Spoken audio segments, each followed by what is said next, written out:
Good morning, everyone.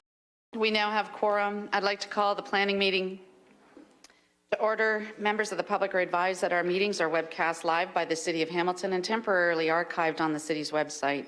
Other individuals and the media may also be audibly or visually recording this meeting. Madam Clerk, are there any changes to the agenda?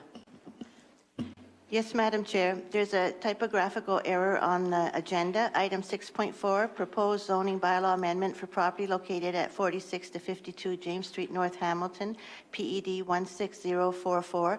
It indicates Ward 3. It should be Ward 2. Thank you. Then we have two delegation requests. Item 4.1 from John Hawker wishing to speak to item 8.2 respecting elevators in multi-story residential buildings for today's meeting, and also item 4.2 from Sarah Knowles of GSP Group, the agent for the applicant, respecting item 8.1, the zoning bylaw application for 71, 75, and 77 Leland Street. And we have two added written comments respecting improving planning application review CI-15-E PED 16060, which is item 6.1 on your agenda. Item 6.1I is from Lakewood Beach Community Council, and 6.1II is from Terry Johns of T. Johns Consulting Group Limited. And then we have written comments from Allison Shooter, President of Beasley Neighborhood Association, respecting report PED 16039 to licensed payday loans businesses. And this is added as item 7.1I, and added item 8.1I is a written request from Chris Pigeon, agent for the applicant, to defer consideration of report PED 15201 respecting application for an urban Hamilton official plan amendment for lands located at 71, 75, and 77 Leland Street to March 1st, 2016. Thank you. May I have a motion to approve the agenda as amended? Moved by Councillor Connolly, seconded by Councillor Green. All those in favor? Thank you. Are there any declarations of interest? Seeing none, can I have approval of the minutes of the previous meeting on February the 2nd, please? Councillor Pearson, Councillor Collins, all those in favor? Thank you. You have delegation requests in front of you. John Hawker wishing to speak to item 8.2 respecting elevators in multi-story residential buildings for today's meeting. Thank you. Sarah Knoll, item 8.1 for 71, 75, 77 Leland. And members of the committee, may I have a motion to approve those meeting requests, please? Thank you. Councillor Green and Councillor Pearson. Please note that this is not public meeting, so 5-minute limit will be for the 8.1, and they will come up at the same time 8.1 is coming up, and Mr. Hawker will address the committee when 8.2 is being addressed. So we have consent items: proposed Lafarge Dundas South Quarry extension, objection, reply letter, and status update. May I have a motion to receive the consent item 5.1, please? Councillor Pearson, Councillor Connolly, all those in favor? Thank you. We're going to 6.1. Before we begin, members of the public, in accordance with the provisions of the Planning Act, please be advised that if a person or public body does not make oral submissions at the public meeting or make written submissions to the Council of the City of Hamilton before Council make a decision regarding the official plan amendments, the person or public body is not entitled to appeal the decision of the Council of the City of Hamilton to the Ontario Municipal Board, and the person or public body may not be added as a party to the hearing of an appeal before the OMB unless, in the opinion of the Board, there are reasonable grounds to do so. I have two items, written comments. May I have a motion, please, to receive those comments? Councillor Pearson, Councillor Green. All those in favor? Thank you. We have a representative from Urban Solutions who has advised they wish to speak to this issue. Therefore, we'll first hear the staff presentation, and I invite Melanie Pham to make her presentation. And Melanie is sitting up there beside her wonderful bosses. So, Melanie, would you like to begin? Thank you, Madam Chair and members of the committee. The purpose of the report before you is twofold. First, to make several changes to the city's rural and urban official plans related to road widening and complete application requirements for development applications. The intent of these changes is to provide more flexibility and clarity for development proponents and staff when applying road widening requirements to development applications, and to allow staff to request several additional types of materials as part of a complete application to improve staff's ability to review development applications. Secondly, staff are requesting that Council endorse 3 guideline documents, also related to development applications, to provide development proponents with clear information about the city's requirements and expectations. Requests to provide lesser road widenings than the maximums outlined in the official plans are frequently made as part of the development review process for various reasons. Other concerns have also been raised by council members and developers pertaining to road widenings in the former downtowns or along corridors that are significant in comparison with existing historical streetscapes. Staff are required under the official plan to take the full identified road widening amount. The only exception to this permitted by the official plan is in situations where constraints make it impractical to do so. In this case, an exemption or reduction is possible. Sometimes, however, there are competing objectives related to a development, such as protecting a cultural heritage resource or maintaining a design that fits well into the existing streetscape, in addition to the objective of providing a sufficient road width for future needs. Staff have identified that a change to this exemption policy to allow a more balanced planning review and more clearly specify the criteria for considering an exemption or reduction would be beneficial.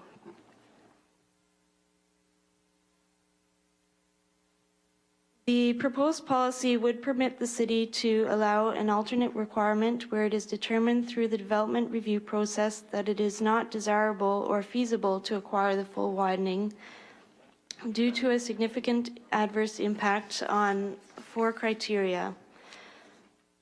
The first one is existing built form. For example, where an existing building is located within a required road widening, providing the widening through the existing building would be considered a significant adverse impact. Or 2, an existing streetscape. An example of this is if most buildings on an existing street have a similar setback and provide a continuous streetscape, and a new development on the same street is required to have a much greater setback from the actual street. The widening may create a significant impact on the streetscape character. The natural heritage system. Impacts may include circumstances where a site design that is created to accommodate a full road widening would result in the development having adverse impacts on a feature of the natural heritage system, such as a watercourse, wetland, or woodlot. Or lastly, a cultural heritage resource. Impacts may include circumstances where providing a road widening on a heritage property or an adjacent property might impact some of the features that are protected by the heritage designation. The proposed policies would also permit alternative requirements based on the recommendations approved through other city-initiated studies for specific areas within the city. For example, if an environmental assessment is completed for a specific road or an area master plan or similar study. This recognizes council direction provided through these studies. If a widening requirement is not feasible for an application based on the stated criteria, but the city still needs additional land for infrastructure purposes, an additional policy is proposed to allow the city to require an easement over the applicant's lands. This would be an uncommon situation, but may be the very best option in limited situations. To ensure a consistent standard of review and ensure that requests have been fully evaluated based on the criteria, staff are recommending that a right-of-way impact assessment be added to the official plan as a potential requirement for a complete application. The need for an assessment would be identified at the formal consultation stage, and this would be requested to be submitted with a full application as per the city's complete application policies.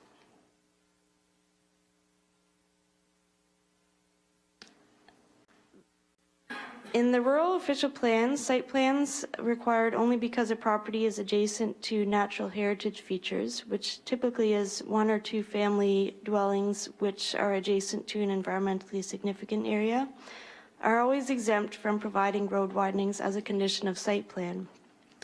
We are now doing a housekeeping amendment to include the same policy in the Urban Hamilton official plan. Also, current policy in the Rural Hamilton Official Plan allows other types of minor site plans to be exempt from providing road widenings at the discretion of the city. This policy is also being added into the Urban Hamilton Official Plan to provide consistency between both plans. This means that for minor site plan applications, normally widenings would not be required as a condition, but the city has discretion to require it, for example, if it is needed immediately for something like the LRT or other situations such as correcting substandard or unsafe road conditions. The intent of these policies is to exempt small or minor developments where a need to dedicate a road widening would create a significant hardship or financial impacts in comparison with the scale of the project. To clarify for development proponents and staff which applications would be considered minor and would normally be exempt, staff have prepared a short draft guideline which we are requesting that Council endorse. Exempted applications under the guideline would include any site plan accepted under the minor application form and fee, which generally include applications for single or semi-detached dwellings, small additions or buildings less than 100 square meters, or small parking areas, typically 5 spaces or less, or other small features such as patios, fire escapes. The guidelines would also exempt any site plan which is made for an addition to an existing building where the gross floor area of the addition does not exceed 30% of the gross floor area of the existing building. This is a rule that was previously endorsed by Council of the former region, and staff are recommending that it be recognized as a current guideline citywide. There are 2 other materials or information items that staff are requesting to be added to the list of materials in the city's official plans that can be requested as part of a complete application. These are community consultation and development review panel advice. Currently, proponents can initiate a community information meeting before an application is submitted, but there is no requirement. Sometimes when staff review formal consultations for potential applications, which are considered major, it is identified that a consultation with the neighborhood at the front end of the process would be beneficial, and staff will recommend this to an applicant. However, this is voluntary. Staff are recommending that community consultation be included in the official plan to permit a meeting to be a requirement prior to submitting an application. As noted, this would only be requested of major applications.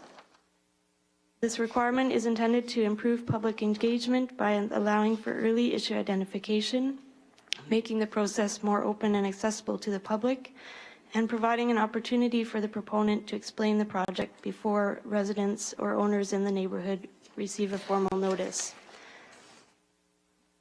And it also provides the opportunity for the applicant to modify a proposal based on community feedback prior to formal submission of an application. To clarify for applicants what they are expected to submit with their application as a record of their consultation with the community, staff have prepared community consultation guidelines. The guidelines do not dictate how a meeting should be run or what format it should be in. This can be determined by the development proponent. They indicate who should be invited and require the development proponent to take minutes and make comment forms available to the public. The design review panel is a pilot project approved by council whose purpose is to provide expert impartial design advice and guidance to city staff on development proposals in certain priority areas of the city. Since the design review panel has been established, a number of proposals have been reviewed. However, there have been some cases where applicants have declined to go to the review panel. Staff do not have the authority to require a proposal to go before a formal application is submitted, even if the advice and guidance of the review panel is important for improving and enhancing the proposal. Staff can have the review panel review an application after it is submitted without an applicant's participation. However, this feedback at a later stage in the process is less constructive. As such, staff are recommending that advice from the design review panel be included in the list of materials that can be requested as part of a complete application. This is consistent with the design review panel mandate. Lastly, staff have also prepared guidelines for planning justification reports to assist applicants in understanding the city's expectations for these reports. Planning justification reports are the most common type of report that is requested as part of a development application. They are key documents that staff use in the review of an application, as they provide a detailed description and planning rationale for a proposal. A good report can result in quicker review of an application, saving staff time involved in the review, as well as saving the developer time in getting an application process moved forward. To prepare these guidelines, a large number of previously submitted reports were reviewed and staff were consulted to determine information needs for reports. A number of area planning firms who regularly prepare reports for applications at the city were also consulted. Staff are recommending that the resulting guidelines be endorsed by the committee today. Thank you for your time. I would be happy to answer any questions. Thank you, Melanie. Any questions for Melanie? I have a few, so Councillor Pearson, could you please? Well, I'll go to you first. Go ahead. Melanie, thank you so much for all the presentation. I know we have delegation requests to come forward as well. But I just wanted to ask a few things, just things that have popped out on me. So on this design review requirement, I just pulled up documentation actually this morning. The design review panel, we just approved that it be extended. It's a pilot project, correct? To December of this year coming up. Melanie? Yes, that's correct. And it's only in a set area, and it looks like it's basically the CIP area, correct? Melanie? Yes, through you, Chair. It's only in certain priority areas where this applies. So the DRP mandate states that there are 3 specific areas where this applies: the downtown secondary plan area, and certain parts of the West Harbor secondary plan, and all properties that are within areas designated as primary corridors in the city's official plan. Councillor? Primary. We don't have those laid out on any mapping as far as primary areas or corridors, correct? Melanie? Madam Chair, the urban structure plan in the city's official plan does delineate the general area where the primary corridors are. Councillor? Okay, thank you. So I'll just listen to the delegations when they come forward. You mentioned, and I'm jumping around now, on the road widening, and I really appreciate this because, Madam Chair, as you're aware, I've had issues and have been bringing this forward for some time that we deal with road widenings. I've got a lot of areas in my ward where we're never going to widen these roads, yet we keep demanding the road widenings. And it's holding back on development and businesses. So my question with regards to road widening, Melanie, you mentioned that it would also incorporate if you have on, I take it, residential streets, we do an addition. You mentioned not patios, etc. But if someone, say, for example, was to do an addition to the rear of a property, we're still going to require a road widening at the front of the property? Melanie? Madam Chair, to the councillor, are you referring to residential properties? Yes. Typically, most residential properties are not required to go through site plan. Okay. So this would apply to multiple residential developments only. I heard you mention about patios, and so this is all with new development, not existing. The patios would be for commercial, uses Super, only. thank you. And lastly, on the community meetings, so I just want to ask a question because I'm just trying to get an understanding. Because right now, notice of complete application is circulated to the residents within 120 meters of a development. Before I get that, that's when I know this development is before us. So are we saying we're going to be changing that process? Because until I receive that notice of complete application, which the residents receive at the same time, I can't, or the developer can't, arrange a meeting unless they're doing it without anybody even knowing that an application's been received here. So just explain that process for me, please. Melanie? Certainly, through the chair to the Thank you. councillor. The process for development applications would not be changing. The way the process is intended to work is that when we receive a formal consultation application, it would be at that time that we would identify if it's considered something major, and this could be done in consultation with the councillor as well, that we would request the applicant to have a meeting before an application is submitted. One of the criteria in the guidelines is that they would need to include an invitation to the counselor to attend the meeting as well. Counselor? Not a problem. I just want to know where it would start in a process, because I've had some developments where I had no idea what it was until, or what was coming forward or what was planned until I received the formal consultation, complete formal consultation documentation, and that is circulated at the same time to a neighborhood. So I just wanted to be sure there's a step in there before it comes to that, so that that's fine if the developer does, is I have neighborhood meetings on developments once I receive information on the development. And I just wanted to ask one other question then, as far as the minutes. So you're saying this is going to be mandatory for minutes, and this would be if a developer holds the neighborhood meeting. So if I hold a neighborhood meeting, then I now have to provide minutes of that meeting? Melanie? Through you, Madam Chair, to the councillor, we would like to have a clear record of what's happened at the community consultation meeting. That's why we've included the minutes as a requirement in the guidelines. So this would only be for those meetings where we've applied the community consultation requirement. The developer would not be required to take minutes for any meeting that they're holding outside of this requirement. Counselor? Microphone, please. Sorry, thank you. And I guess it just leaves there's sort of a lot of loose ends right now as far as process, because there's different ways of things to move forward. So I guess it'll just be a matter of, as an application comes forward, understanding what parameters staff are going to put around that. So I just want to make sure that we understand it. Thank you. I have Counselor Partridge.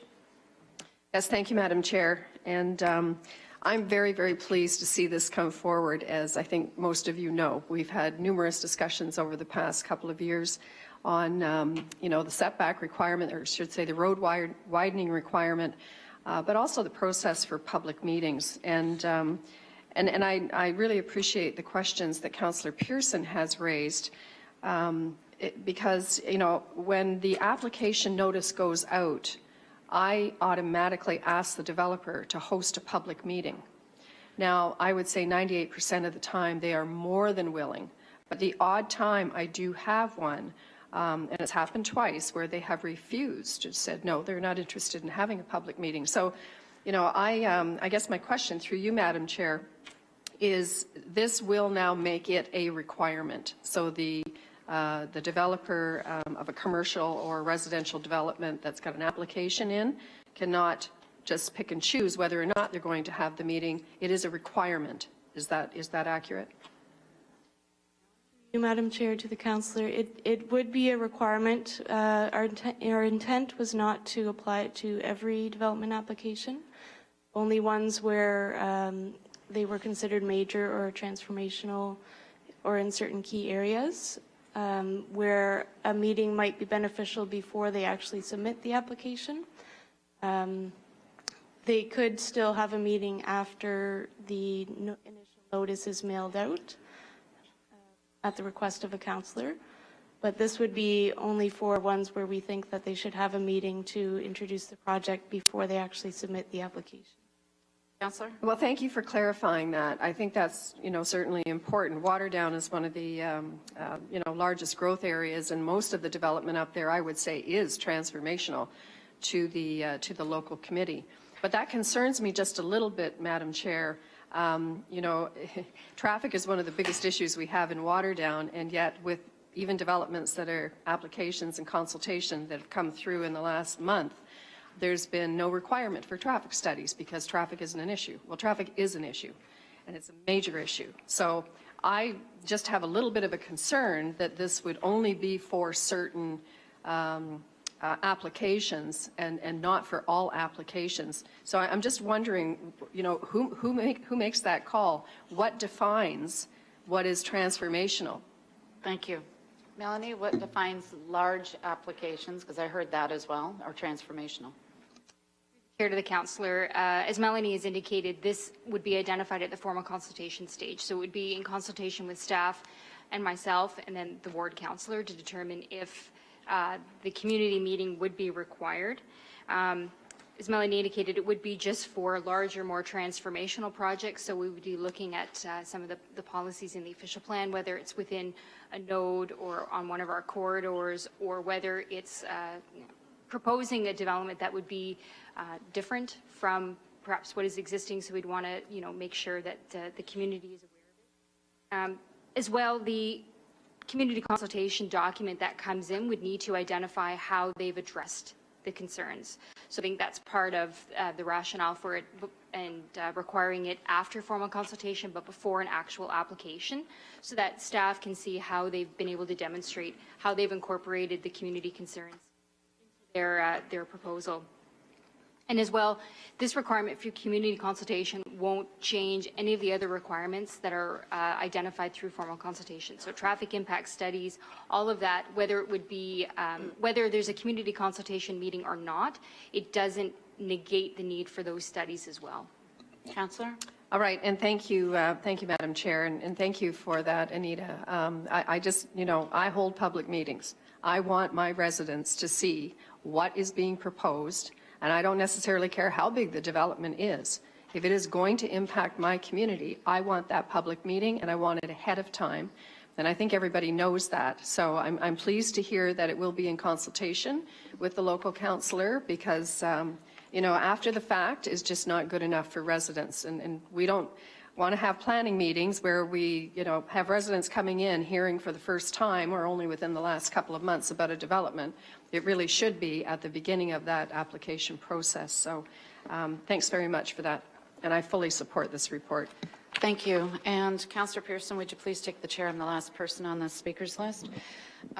Through you, Chair, to Melanie, I'm really pleased to see about the public engagement piece, because I brought it forward before that we seem to do these public meetings. The staff reports got the recommendation in, and then the residents come in, and they, in my opinion, are the experts at living there. And they've brought some concerns to this application that nobody had considered. So I'm really pleased to see this. So my question through you, Chair, to Melanie is, there's always this fear of the 180 days. Application comes in, they do the formal consultation. At what point does the 180 days begin? And how much time is there now to get a public meeting together before the staff report's created? Through you, Madam Chair, to the councillor, the community consultation requirement that we're proposing would be outside of the 180 days. So it would be fully before they submit an application that we've deemed complete. Perfect. So it would not impact that timeline. So if I, through you, Chair, get this straight, we have an application that comes forward, formal consultation is reviewed. The requirement is, or the ask is, to have a public meeting. This is prior to the staff report being completed, and this is prior to the 180 days that starts the clock? That is correct. It's prior to them actually submitting their full application. Perfect, thank you. And I don't know whether or not, Chair, that this belongs into this segment, but I've often come to this committee to say that a lot of these developments are absolutely gorgeous. They have beautiful gateways with masonry work on it and lots of landscaping. Is that also part and parcel with this, that we can go to if we looked at asking or setting up some sort of requirement that if a big, huge gateway is done, whether it be on road allowance, that we're asking the developer to put an endowment account together so that it can have maintenance costs going forward, or is this outside that?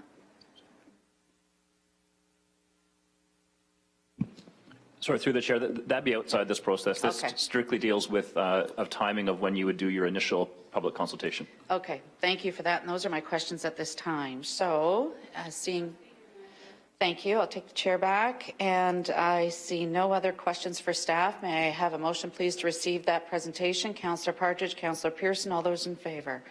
Thank you. We have one registered speaker, but I will be calling out 3 times if there are any others from the public that would like to speak. Thanks, Suzanne.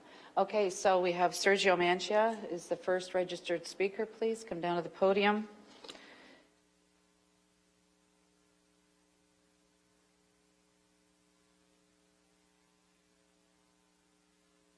as always, everyone, please put your name and address and contact information at the book provided for Ida, please. Thank you. No presentation on this. Good morning, Madam Chairman, members of the committee. I'll be brief. Sergio Mancha, Urban Solutions, and we'd just like to register. Sergio, it's really hard to hear you. There we are. I Thank you. apologize. Perfect. Too many things up here. Sergio Mancha from Urban Solutions. Just want to briefly chat with respect to this particular report. First and foremost, I'd like to thank staff for bringing this forward. I know Melanie and Mr. Obasha and Mr. Thorne have put a lot of thought and energy into this report, and I think that's fantastic. With regards to this particulars, there are three issues that I just really want to touch upon, and that deals with the right-of-ways, the design review panel, and of course, this community consultation. With regards to the right-of-way issues, I think it's long overdue. On numerous occasions that we've had files and projects where developers and just interested persons per se to infills and et cetera have walked away because of the onerous requirements for these right-of-ways. And staff is stuck between a rock and a hard place because of their official plans. So I applaud and thank staff for bringing this forward. I think the ability to use better techniques of streetscape and design, and boulevard design, and working with various other departments within the process is where we're at, or we should be at, and stepping it up this way is a good method. So thank you to staff, and we look forward on that. The two other concerns, or two other issues that I have some concerns with, and they basically deal with timing. I don't think they are, for the record, a bad idea. They're actually very good. We're always harping, longtime resident here of the city, grew up here, and I always say, we need to take a little bit more time and attention to materials, to design, and how these things look, because it doesn't really cost you a whole heck of a lot more. But the question becomes, when are we going to get into the door? When can an application get before you? Councillor Johnson's chair mentioned about the 180 days.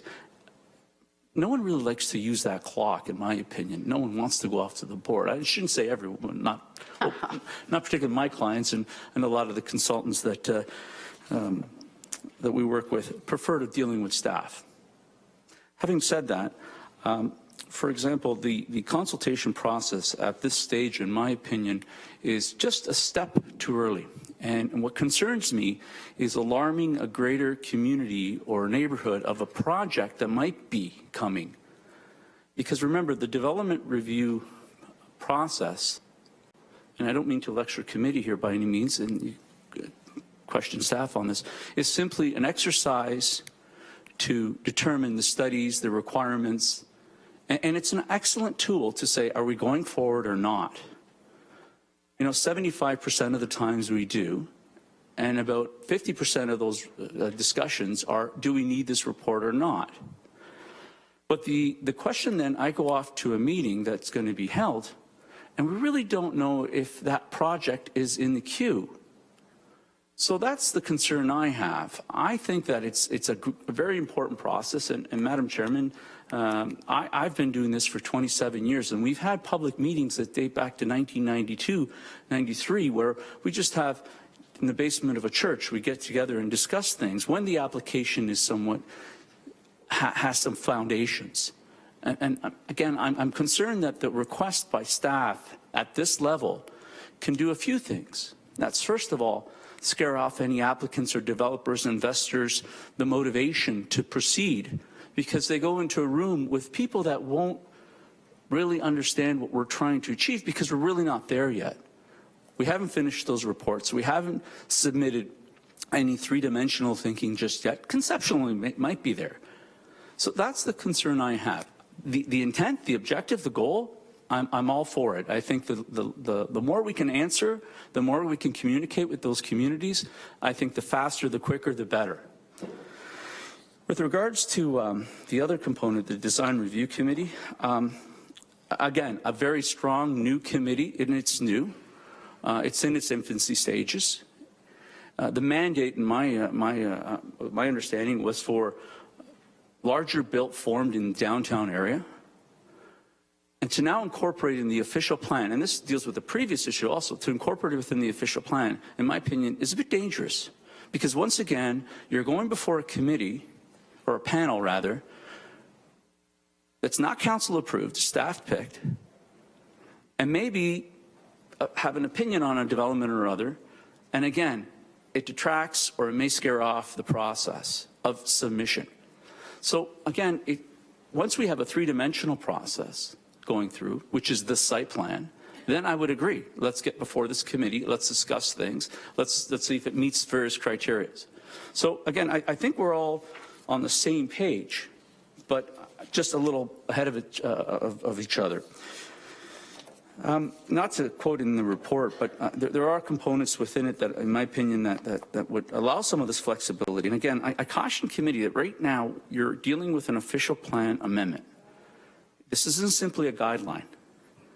And with that will come structure that, as noted before, will be in place, but at the same time, when is it the proper time to be in place? And that's up to now discretion. So we might be at very much odds on some of this stuff. So in conclusion, Madam Chairman, and I'm open to any questions, again, I thank staff, and I think this is a positive report. Me and Mr. Thorne did chat about this right-of-way issue. There's a number of infill projects that we have on the books that are all being challenged with this type of stuff. The other components, again, I think they're fabulous, but I would ask that maybe that we take a step back. In addition, and I don't want to speak on behalf of the association, et cetera. There are going to be individuals that are also concerned about how this has come about, and we will be bringing forward they will be bringing forward some similar questions. Having said that, maybe the idea is to just table this for 30 days for some more stakeholders to just have some input because of the concern. I think that the last 60 days has gone by quickly. With Christmas in hand and having the formal or final report in our possession over the weekend, there have been a couple red flags. And I'm sorry to bother the committee on this. I think it's very important. I think it's important for our city and our city to grow properly. Thank you. Thank you. Quick question, please, through you, Chair. Councillor Pearson, if you could take the chair, please. Mr. Manchia, I went through and did some research. Municipalities within the GTA. 99% of them do a two-stage approach. One is to go to the public first and then create the staff report and bring it to planning committee for approval second. Correct. So I understand the timing. I understand formal consultation is really just to throw things at the wall to see what sticks. But would it not be cost effective for you as a stakeholder, major stakeholder in an application to bring it to the public to find out what tweaking needs to be done as well? At the formal consultation, you are explained that you need a traffic study, a noise study, whatever those studies are required. When you go to the public, it may turn out that some of them are not required, but there might be something else that is required. So isn't it more frustrating to come here to ask for something to be approved, find out from the public, who are the experts at living there, that there's flooding conditions. There are things that we never took into consideration because on the map it doesn't show. So would it not be cost effective for you to go back to the public, albeit just a small fraction of a price of holding a PIC, to find out what their concerns are, and then bring those concerns forward in creating the formal application? And point well taken, and you're absolutely right. There are a number of municipalities with two processes, or two-tier processes. And I completely understand your point about understanding it. But if I can put it as simple as this, when we go into DRT, the majority of times we may have a sketch or some feasibility studies of what it may look like. We then try to get some feedback, like you indicated, and we still don't have an assurance of what we're going in for. It might change. And my only concern is if we're taking minutes, we're going before a committee, a group of residents that are passionate about their neighborhood or passionate about their, and then I don't have the information that they actually are going to have when I submit because things may change. There's that gap. See, and the gap, once your submission is in, Madam Chairman, then you're really there. And maybe the question is, do you have it the day before or the day after? Well, I think the day after is more prudent because then we have a better understanding. You still have a long journey. You still have a long journey with staff and the public to change things with the councillor. And you know as well as I do, we've had 3 public meetings, informal public meetings on applications. There's nothing to be feared about on these information meetings. They're productive, absolutely. Good. To me, for the record, is prior to and making it a condition of an application being deemed complete. Okay, thank you. Through you, Chair.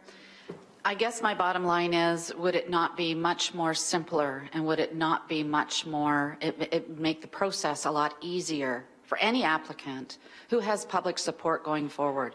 When you come to a PIC, they put their tweaking in, they ask for their requests, you go back to the board, you tweak your application, you come forward and say, voila, we've done what the public have asked us to do. So to me, having it earlier in the process would make more sense than try to change something, because oftentimes we've heard people at the podium going, well, a lot of money's been put into this already. Well, this could maybe stop you from spending a lot of money and maybe put it towards what will make the community and the public support it. I think the word stopping is the key. We don't want to stop good development, good progress. I think we're all on the same page. And I think this may, in fact, lead to stopping.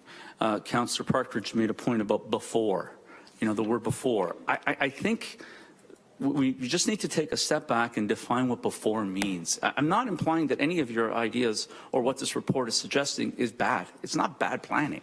It's just bad timing.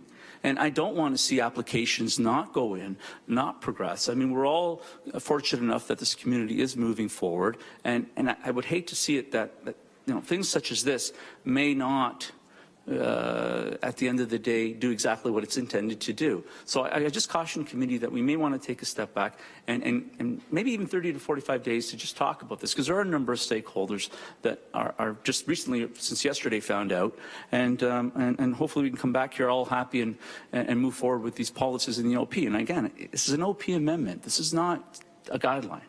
Okay, thank you. Thank you. And sorry. Any other? I'll take the chair back. Any questions for the presenter? Councillor Pearson. Thank you, Madam Chair. And I just want to ask Mr. Manchin, Sergio, have you had any dealings with the development review panel that has been put in place as a pilot project? In fact, my item 6 points, last item, was before the committee. It is a downtown project, and I was under the assumption that this panel was established for these more intense throughways. I'm a little concerned with having a site that would be, semi-rural, like a rural site that would have to be before committee. Not to imply that staff doesn't have the discretion to or not to, but, one morning someone would decide that, hey, you know what, we need to go before it. Again, it prevents me from having my applications deemed complete. And that's my concern. Not implying that it's not a good idea, but maybe it is a site plan issue.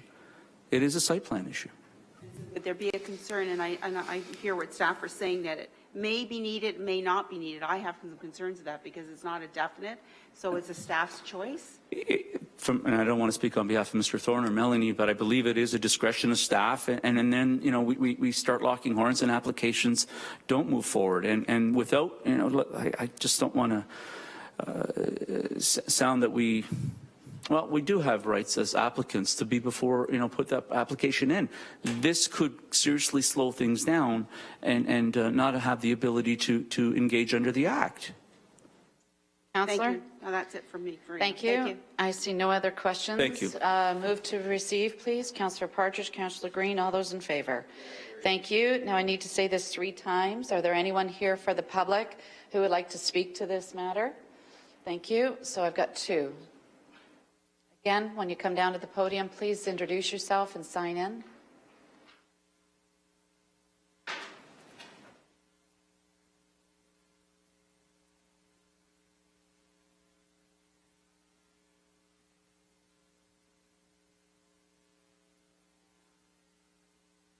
Morning. Morning. I think you all know who I am, but I'm Suzanne Memel, and I'm the Executive Officer at the Hamilton Halton Home Builders Association. Thank you for allowing me to speak today. I want to speak on the report, and I thank staff for proposing it. There's a lot of really good things in the report, and the intent of my discussion really isn't to talk about the content of the report. Of the three topics, it's really to talk about consultation, which is one of the topics of the report. The city has imposed or provided the Home Builders Association and other development industry people with a development industry liaison group. And the intent of that group is to talk about issues just such as these that are brought forth today. My request is that two of the three topics on this report be deferred until such time as they can be talked through at that development industry liaison group. Our last meeting was in November the 23rd, I believe. And at that point, we were notified that we had a previous discussion about right-of-ways, and I'm very supportive of that initiative. We were notified that the other two items were coming down the pipes. And in a previous meeting of that group, I had suggested that it was more appropriate if staff were to let us know something was coming and afford us the opportunity at a subsequent meeting to actually have the information and then talk about that. And that didn't happen on these two items. A lot of the questions that Mr. Manchia brought up are very pertinent, and I would have the same questions. Can we have a discussion with staff about the timing? What is best? What is the role of the design review panel? The next development industry liaison meeting is next Monday. We haven't had a meeting since November where these things were advised, and so I guess my thinking is that if this could be deferred until the next planning meeting after that, where we are afforded that opportunity to discuss it in the manner in which it was expected that we do, I would very much appreciate that. Okay, thank you. Any questions for the presenter? Seeing none, motion to receive. Councillor Partridge, Councillor Pearson, all those in favour? Carried. Thank you.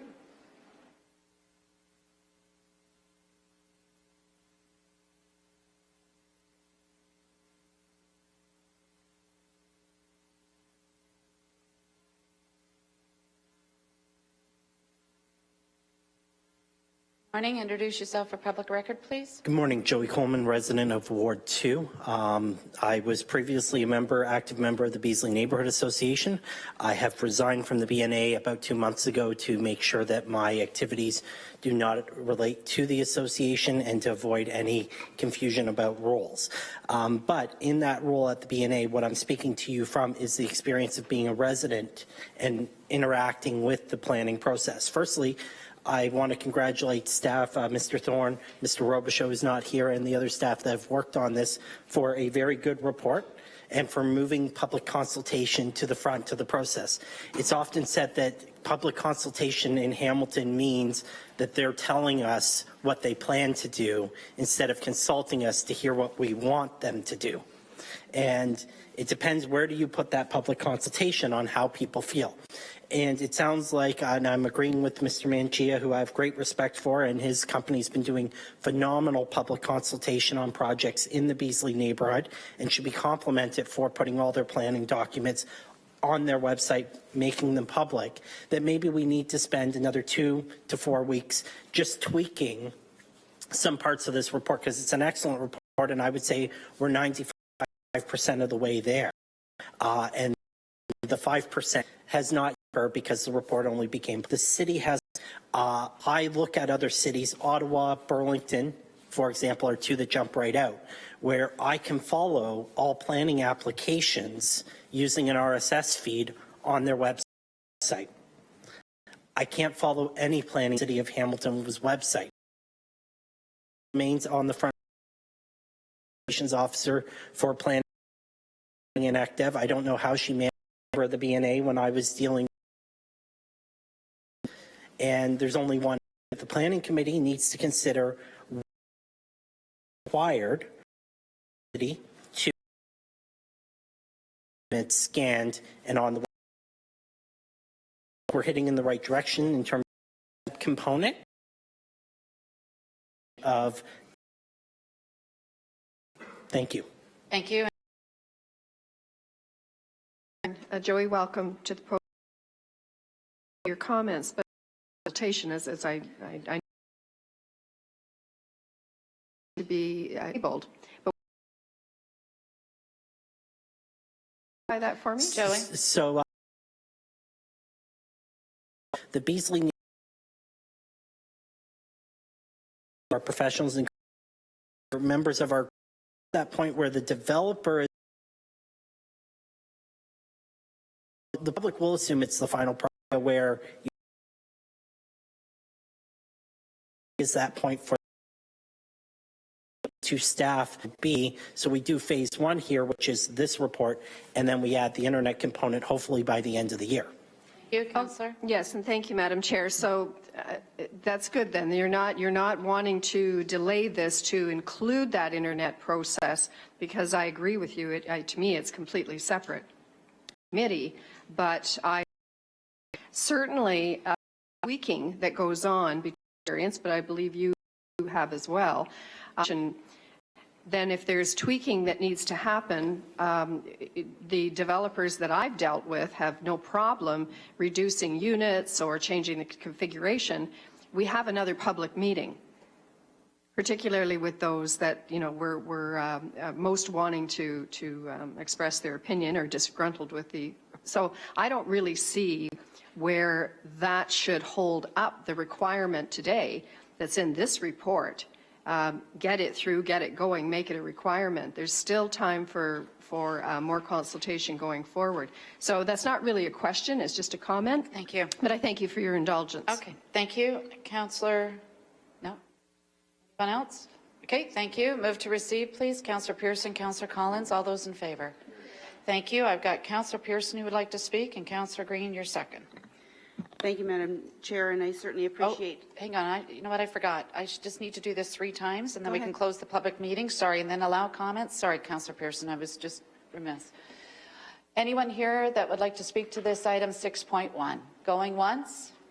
Anyone here from the public who would like to speak to 6.1? Going twice? Third and final time. Anyone here to speak to 6.1? Thank you. Now I need a motion to close the public meeting. Councillor Pearson, Councillor Green, all those in favor? Thank you. Now, Councillor Pearson, you're on. And I'm going to defer to Councillor Green as the first-time speaker, please. Thank you.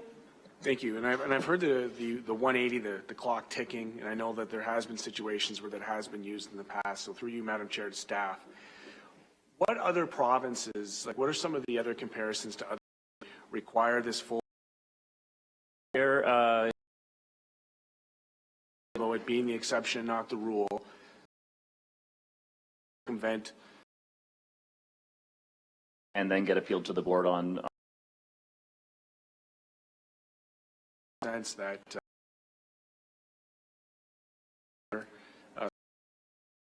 and comprehensive engagement with the community. Our hope is that as this my hope is that as this policy evolves, planners, developers will become more sophisticated in how they can communicate to the community what their intents are, rather than get into this, 11th hour emergency type situation that we oftentimes find ourselves in. And I just want to make the comment, as it was made, pertaining to the availability for people to be present to meetings during the day. I would fully agree with the previous delegation that there's tons of space for technology, but I would also suggest that the private sector should also share in this process and be open with the communities. The developments that I've seen that have been successful have all done that well, present delegates included. And, having those early conversations, open and then gear down details that matter, so that when it does come to planning, because I never think from a decision maker to be in a good position.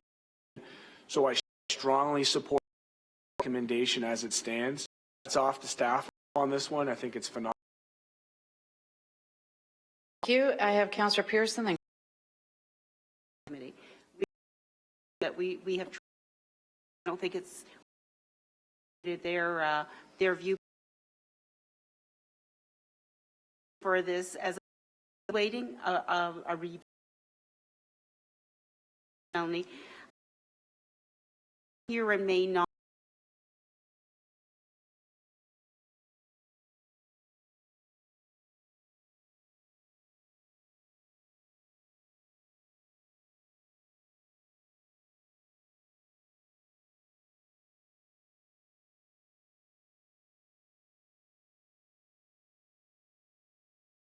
to receive.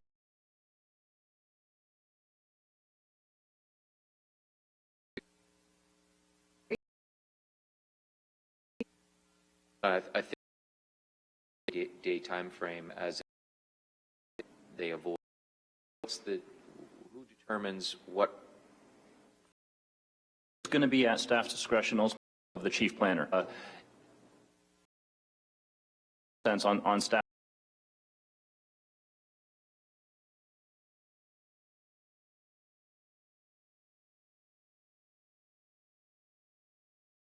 Application to require have that shape the application too soon in the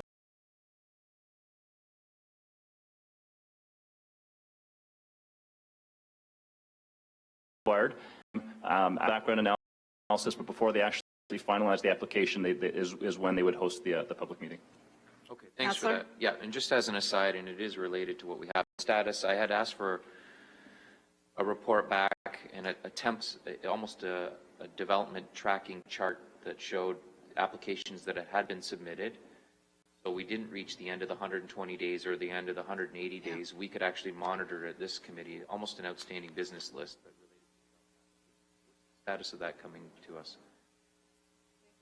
So through the chair, staff has been working on that report. We're currently targeting the end of March planning committee meeting. I have not seen the report yet, but it is circulating in draft form. So that is one of our OBL directions is to bring that report forward. So it'll be coming forward very soon. Okay, Thank you. Thank you. Councillor Pearson, take the chair, please, for me. Thank you. As stated before, the formal consultation is really to see what sticks to the wall. The public information's evening or weekend, whatever you want to call it, is really up to the applicant when that happens. So the staff are not asking for it to be the next day. So after the formal consultation, they can go back, they can regroup, and then bring it forward to the public. Oftentimes, what I find, and when I did my research, there are 29 municipalities that are on this list. Only 3 do it the way we do it. All others do it in a 2-stage format. The first stage is to go to the public and it would help the developer, and also it's one roadway for 800 component that may preferences. Well, those are my comments, and I'll take the chair back. Councillor, this thing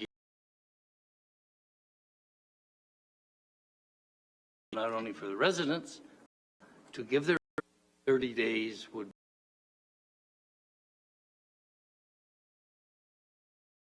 I've raised here. That's how it was set, and now we're throwing it. Is let the community, let the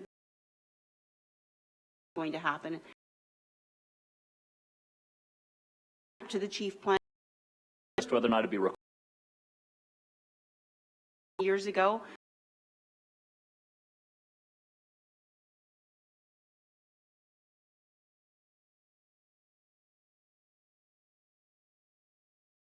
Conley. And the is in front of planning meeting, which is in 2 weeks. All those in favor? In order to allow for the engagement of the liaison committee. In order to allow the liaison committee to meet, all those in favor for the delay?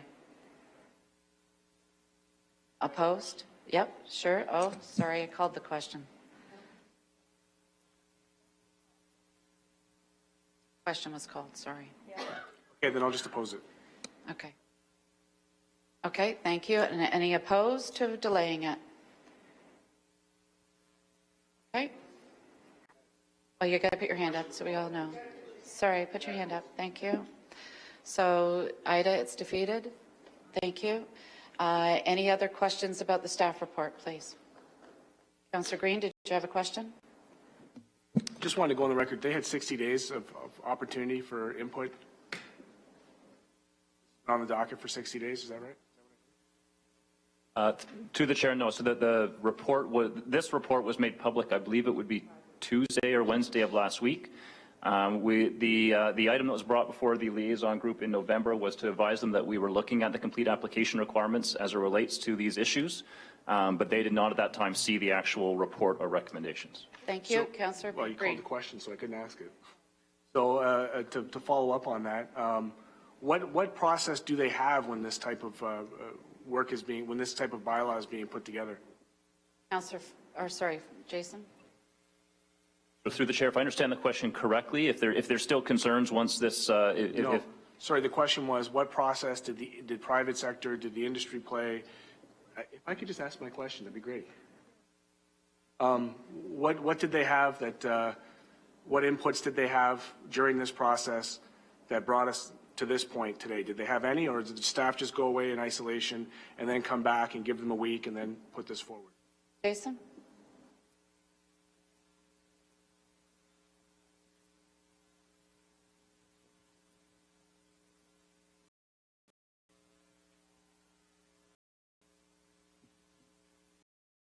Was discussed. Staff was considering with respect to that issue. On the complete application, but in terms of what the seen that and this report was made. In the process now, having this already been called to question, and I apologize. Yeah, and I'm sorry, that was That's technicality. Okay. Well, it's process. I appreciate you indulging me to ask these questions on process because I'm trying to better understand how, in the conversation of community engagement, we get to a point where this is only made available last week and then it's here for our decision now without that input there. If you could just help me understand that a little bit better, it seems there's a little bit of irony in that for me. Through the chair, I understand the concern from the industry that they would like to have had more time to see the actual specifics of what was being proposed. But like I said, in terms of the industry or members of the public, or what they would have seen for the first time in terms of the actual proposals was when the report was made public to all. Councillor? Okay, I mean, it's satisfied. It's a done deal for me, Madam Chair. It's just a matter of process. And, you know, if I'm going to oppose something, typically it's on principle or process. And, you know, for me, I understood that they saw this one coming. I guess maybe they haven't is what I'm hearing now. But at any rate, it's already a done deal. I would hope then, I guess my last comments would be that if we're doing work this substantive, that's okay. I'll give you guys time to confer. I do it on my side all the time. Sorry, through the chair, I was reminded by Anita, the report, as I said, was last week. The official plan amendment itself has a 17-day in advance of the public meeting is when the official plan amendment itself notice goes out, the official plan amendment is being contemplated for the public meeting. So besides what was before us today, what other members of the public, including the private sector and the planning committee, submitted to this process? Through the chair, formal submissions, we did not receive any during that 17-day period until what you would have seen before you in terms of some of the letters in the package and the presentations you heard today. Okay. Councillor? So now we go away 2 weeks, we come back, we have a conversation again. I guess I'm just wondering why we just didn't put on the docket for, it means defeated, it's not going to happen at all? Unless another motion comes forward reworded. So we're not doing the design review at all now? Is that? Okay, so we've got a process question here. My understanding is a motion was put forward. Hold it, folks. Just clarifying what just happened. A motion came forward to defer this staff report for 2 weeks to allow the liaison committee to meet, which addresses your concerns about the consultation. Right. So that's what was defeated at this point in time. So I'm open to a reworded motion to see if this is of the flavor of this. I still have the floor. That's fine. I'm still speaking to you. Staff report is before us. We can either approve the report or not. Is that correct? Or in part. Thank you. Okay. That? Well, I still support it as it stands now anyways, as it's. Okay, thank you. So, Jason, comment? So through the chair, so just to clarify in terms of the design review panel, so if nothing is done with this report, the status quo would continue, which means the design review panel does continue to meet and have applications referred to them. It's just a question of when those applications would get referred to them. Same with consultation, it would be status quo would continue. If committee wishes, I know that the speaker spoke with concerns about the consultation aspects of this. If council wanted or committee wanted to proceed with the road widening component, put that in place and defer the other elements to discussion with the Councillor? Chair, I'm going to try again then as an amended motion, if possible, that we approve the road widening portion of the report, and that we defer the design, not the design consultation, yes, the design consultation review and the community review to the liaison committee for their review and report back to planning committee within a 2-week time period. Moved by myself, Councillor Collins seconding. Conley, any questions? Okay, all those in favor of moving this report forward, but pulling out the public consultation piece to go back to the liaison committee for further comment to be brought back here to the planning committee in 2 weeks. And the design review component, that going through, and I don't think anyone here, as far as delegations that spoke, had any issue with the road widening portion. Okay, thank you. The questions on the table. Any other questions?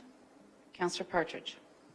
Yeah, thank you, Madam Chair. I guess, and I have no problem with that, but I don't understand why we're spending so much time talking about public consultation being deferred when there's no reason.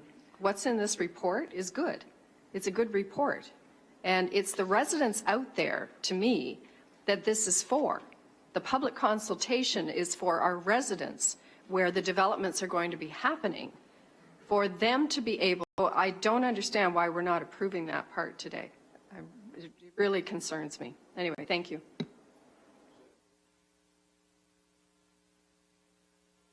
Okay, folks, we're sort of at a standstill here. Call the question to defer this for 2 weeks to the next planning committee for further input from the industry. We have a staff report in front of Councillor Partridge. All those in favor? Carried. All those opposed? Councillor Pearson. Thank you. Okay, we're on to 6.2. Let me get my road map here. Application to amend the Urban Hamilton Official Plan, UHOP, and Ancaster Zoning Bylaw number 87 to 57, and for the approval of the draft plan of the subdivisions for lands located at 961-989 Gardner Road East in Ancaster, PED 16003, Ward 12. Members of the public, in accordance with the provisions of the Planning Act, please be advised that if a person or public body does not make oral submissions at a public meeting or make written submissions to the Council of the City of Hamilton plan and zoning bylaw and the draft plan of the subdivision, the person or public body is not entitled to appeal the decision of the Council of the City of Hamilton to the Ontario Municipal Board, and the person or public body may not be added as a party to the hearing of an appeal before the OMB unless, in the opinion of the Board, there are reasonable grounds to do so. Folks, there are written comments here. 62-I. Can I please have a motion to receive that correspondence? Thank you, Councillor Conley. Councillor Collins, all those in favor? I just want to know if there are any other than the applicant, is there anybody here from the public who wish to speak to 6.2 in Ancaster? Anyone here from the public who wishes to speak to this 6.2? This is 87 and 50, sorry, hang on, let me get this straight.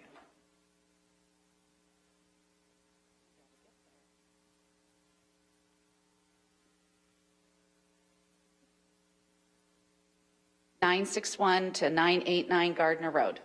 Anyone here? That's 3 times called. Can I have a motion, please, to close the public meeting? Councillor Conley, all those in favor. What is the wish of this committee? I'm hearing a motion to move it. So is the agent here? Are you in agreement with the staff report? Councillor, geez, I'm so sorry. Okay, moved by the young punk. Councillor Collins, second by Councillor Partridge. All those in favor? Carried. Thank you. It is so moved. Sorry, Mr. Clackett, you're not on today.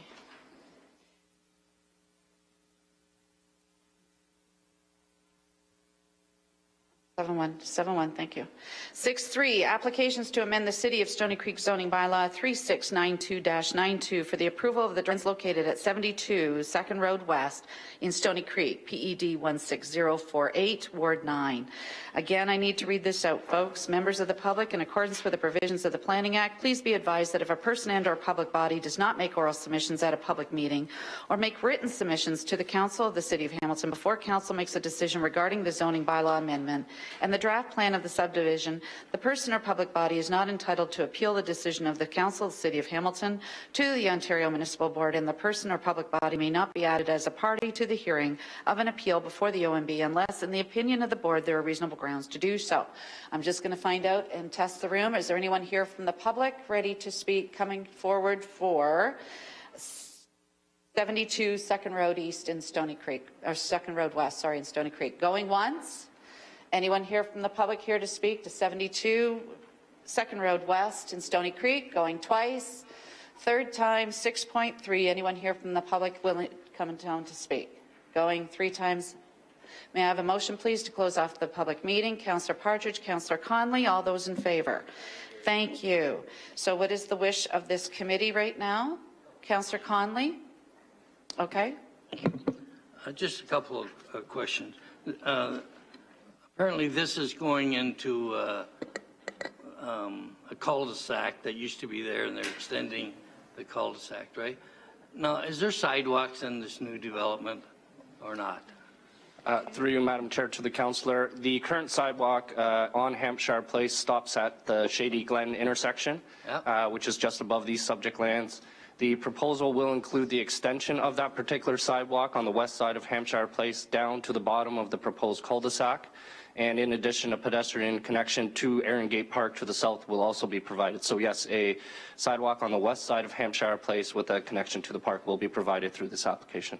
Councillor? Yeah, thank you. And through the chair, and there's a trail going out to Second Road. Is that right? There's a path, trail, nothing? Alvin? Through you, Madam Chair, to the councillor, I assume you're referring to the existing walkway of the Erin Gate Park. Yeah, but it's not part of the one that goes out. Hang on, just a second, please. Thank you. Yep. Can you finish? Through you, Madam Chair, to the councillor, the only lands on Second Road West is a single detached residential lot that's proposed.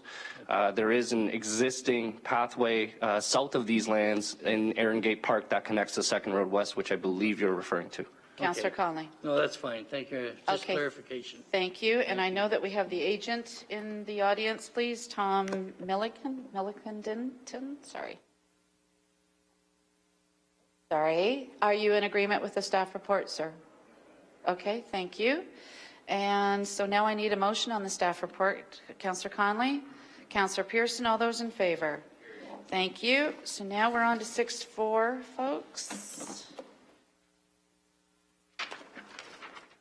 This is the proposed zoning bylaw amendment for property located at 46 to 52 James Street North, PED 16044, Ward 2. Again, I need to read this out. Members of the public, in accordance with the provisions of the Planning Act, please be advised that if a person or public body does not make an oral submission at the public meeting or make written submissions to the Council of the City of Hamilton before Council makes a decision regarding the zoning bylaw amendment, the person and/or public body is not entitled to appeal the decision of the Council of the City of Hamilton to the Ontario Municipal Board, and the person or public body may not be added as a party to the hearing of an appeal before the OMB unless, in the opinion of the Board, there are reasonable grounds to do so. I'm just going to test the waters. Are there anyone here from the public, not the applicant, from the public wishing to speak to this item? Okay, thank you. So have a seat if you don't mind, please. So we'll hear from the staff, please. I believe it is Mr. Thomas.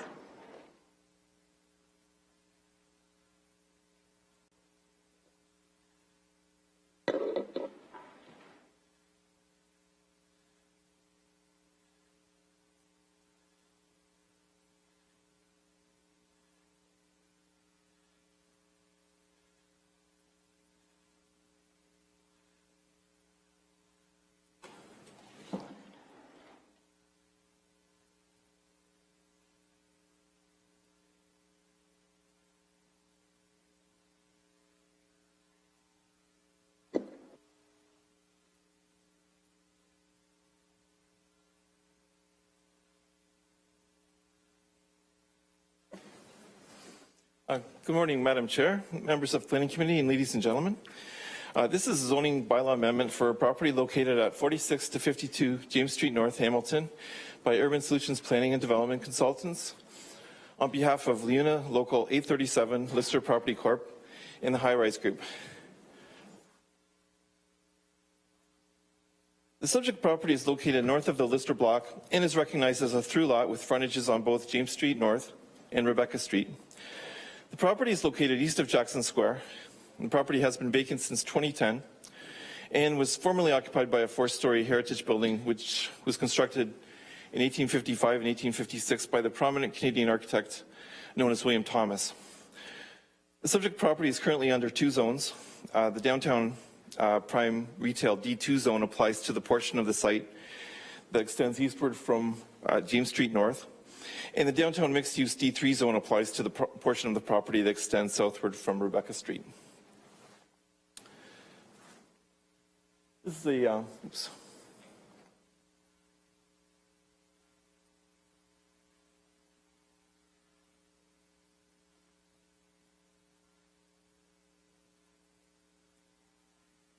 Sorry.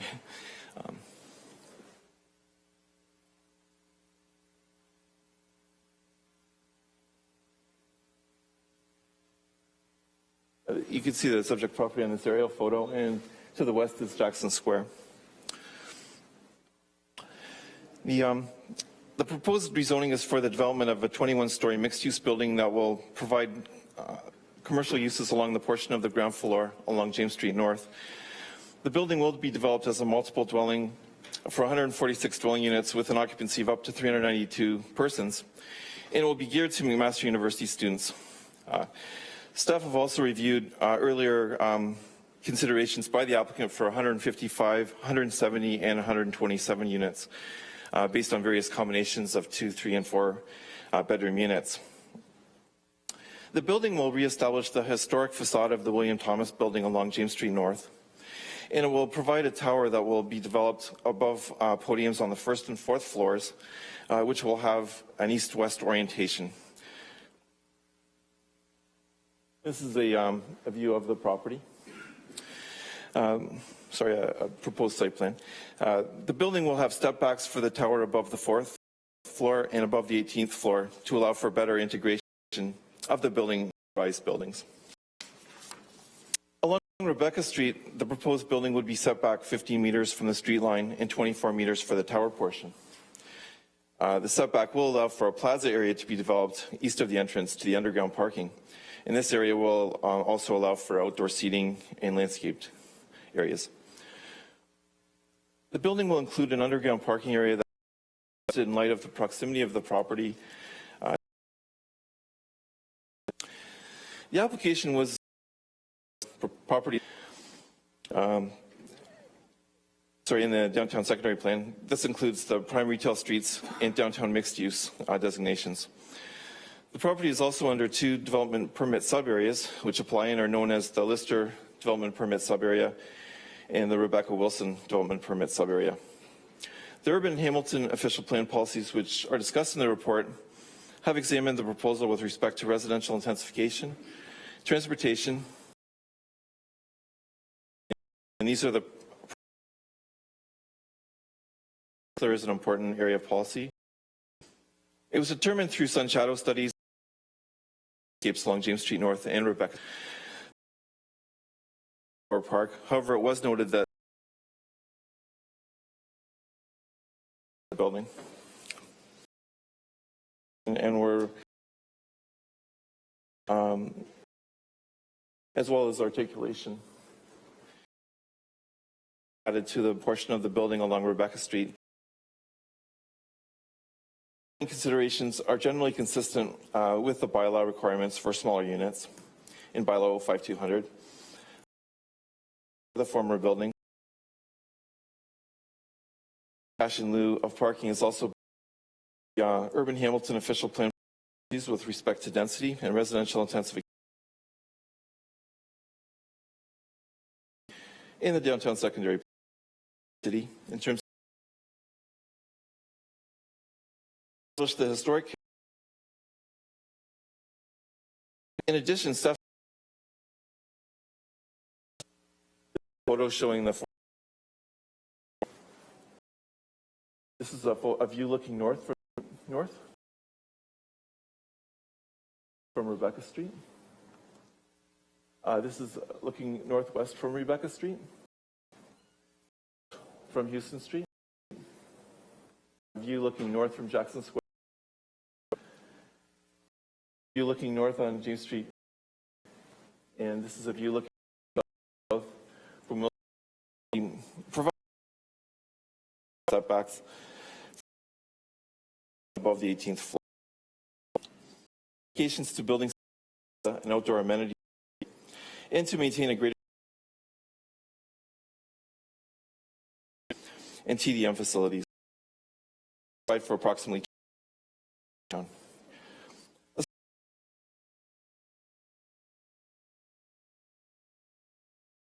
portion of the building. That's another building design. Madam Chair, I'd be pleased to try and answer. Thank you, Tam. Councillor Collins. Right now, I'm farming in that area, although we've seen growth. Certainly, historically, we haven't met the targets in the core. This will go a long way to meet those. How short are we today in that regard if maybe we use 213 as an example? Through you, Madam Chair, I don't know if to say that this application is. Thank you. Any other in the audience? No. Easier.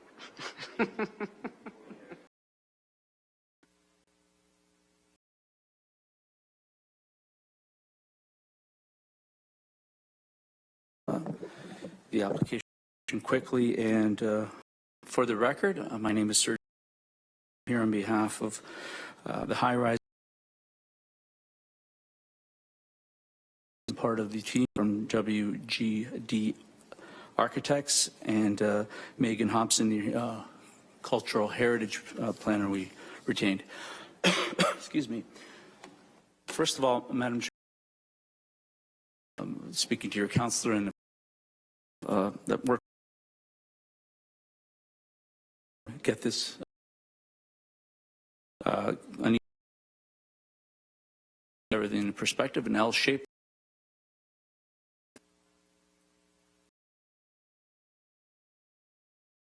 Rebuilt and through Mr. Marr, these gentlemen to put this. Originally, there was a formal consultation, a report that's before you this morning. Now, I do want to bring out that this wasn't simply just let's put an application in, and probably even more with care and submitted by the architects, the high-rise group in Leuna. Clearly showing all sides or four sides of the elevations, and including a full build out of heights and various and describing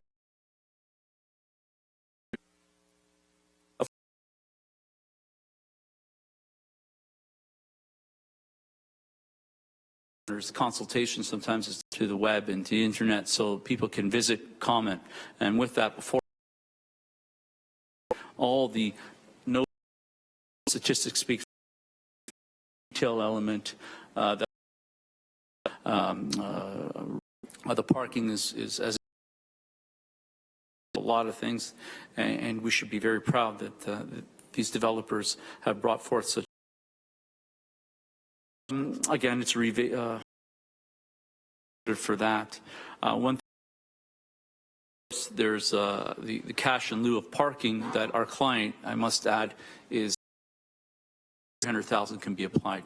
Just getting emails at late at night and on the weekends and et cetera. So Cam, thank you.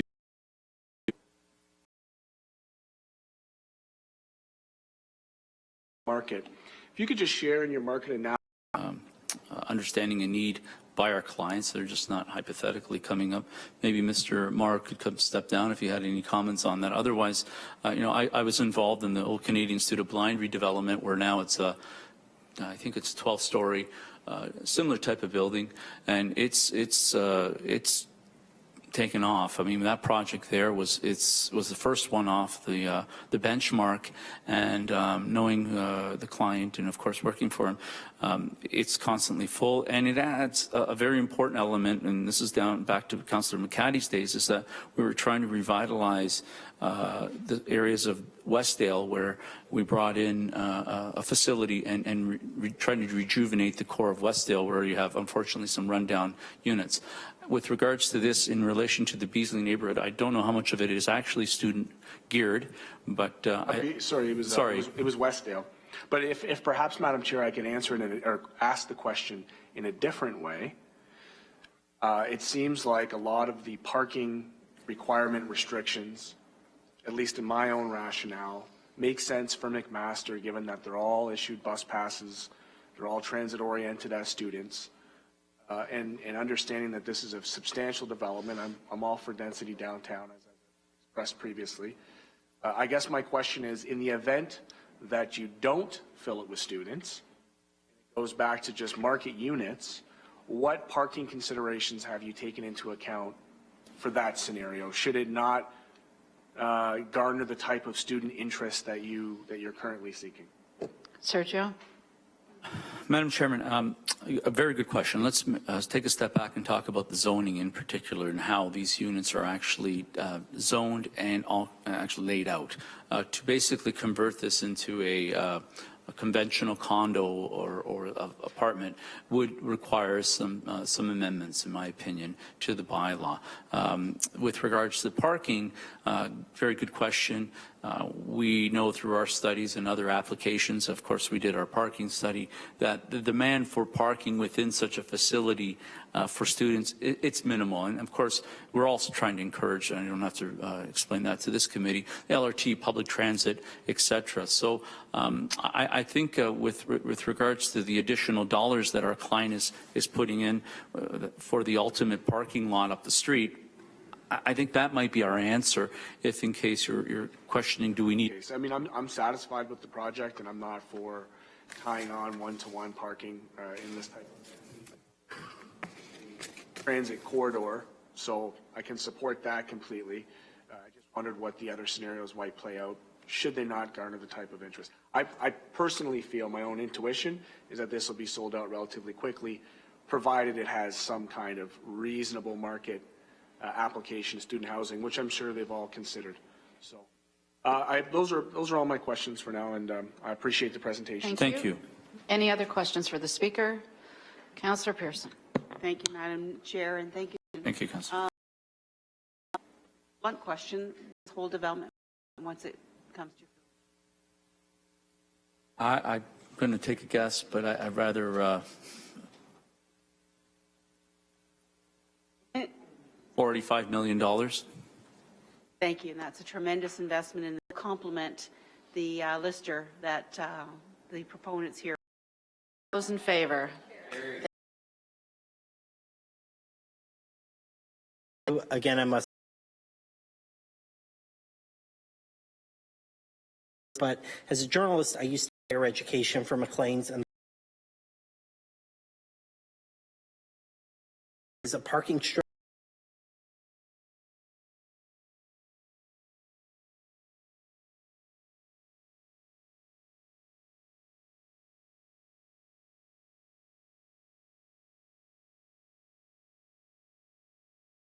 Conley to close the public meeting, and I need a motion regarding our staff with the applicant. It just continues to do really good things in our community. I think a very strategic investment in the Greenfield. And Been said for years and years and years, it's coming. Reattachment of heritage, and I'll be thrilled to take that to the Heritage Committee of the former Thomas. And you know, it's all good things. We've got to remember the now at James Street North, what we knew that would happen as we get all these key elements coming into the area. And I certainly agree with Councillor Collins, as he mentioned, Leon, an awful lot. They did the development that they did the zoning for in Ward 10. They've done a tremendous amount of work throughout the city, and we can only see more great things coming as far as West Harbour and the waterfront. So I certainly commend. And lastly, and most importantly, Councillor Farr, who unfortunately is not here today. I know he would be very proud to be here to speak of this, but he's done a tremendous amount of work, consulting with the community, with the applicants, the agents, etc. The intentions were there, and certainly very supportive all along the process. Nature calls, we can hear everything that's happening in the Councillors' Lounge. The report. Councillor Green. Thank you very much, Madam Chair. And I know this is special operations staff to go ahead and just recommending the licensing of impose restrictions on business for. Unfortunately, it does not for the restriction the number of businesses or loans. This licensing of payday loans will give the city the authority to ensure businesses are operating. These new licensing schedules, or this new licensing schedule, will ensure payday loans must display debt reduction information and interest rates. And I did bring a couple of the posters, but they are actually in your report to show you what the posters are as demanded by the legislation, if it's so passed. As well, for every loan that is given out at one of these locations, it will be part of the regulation that they will be issued what is credit counseling and debt management, as well as numbers of support that someone can reach out to. I know we had I had an opportunity to work with Tom Cooper in relation to developing this, and Tom and I actually did some secret shopping at a couple of these locations, and found out that the size of the posters that the province actually puts in are although they're large, they do not really speak to the point of debt counseling, and we did ask for support in getting out of debt, and were referred that that's not their responsibility. To bring forward some support a person caught in the cycle of debt, and hence the recommendation to come forward. I know that Hamilton was again at the forefront of Councillor Marula as it related to the cashing in of gift certificates. A very vigorous conversation with the Boys and Girls Club. We hosted two, just for a moment, and how the Municipal Act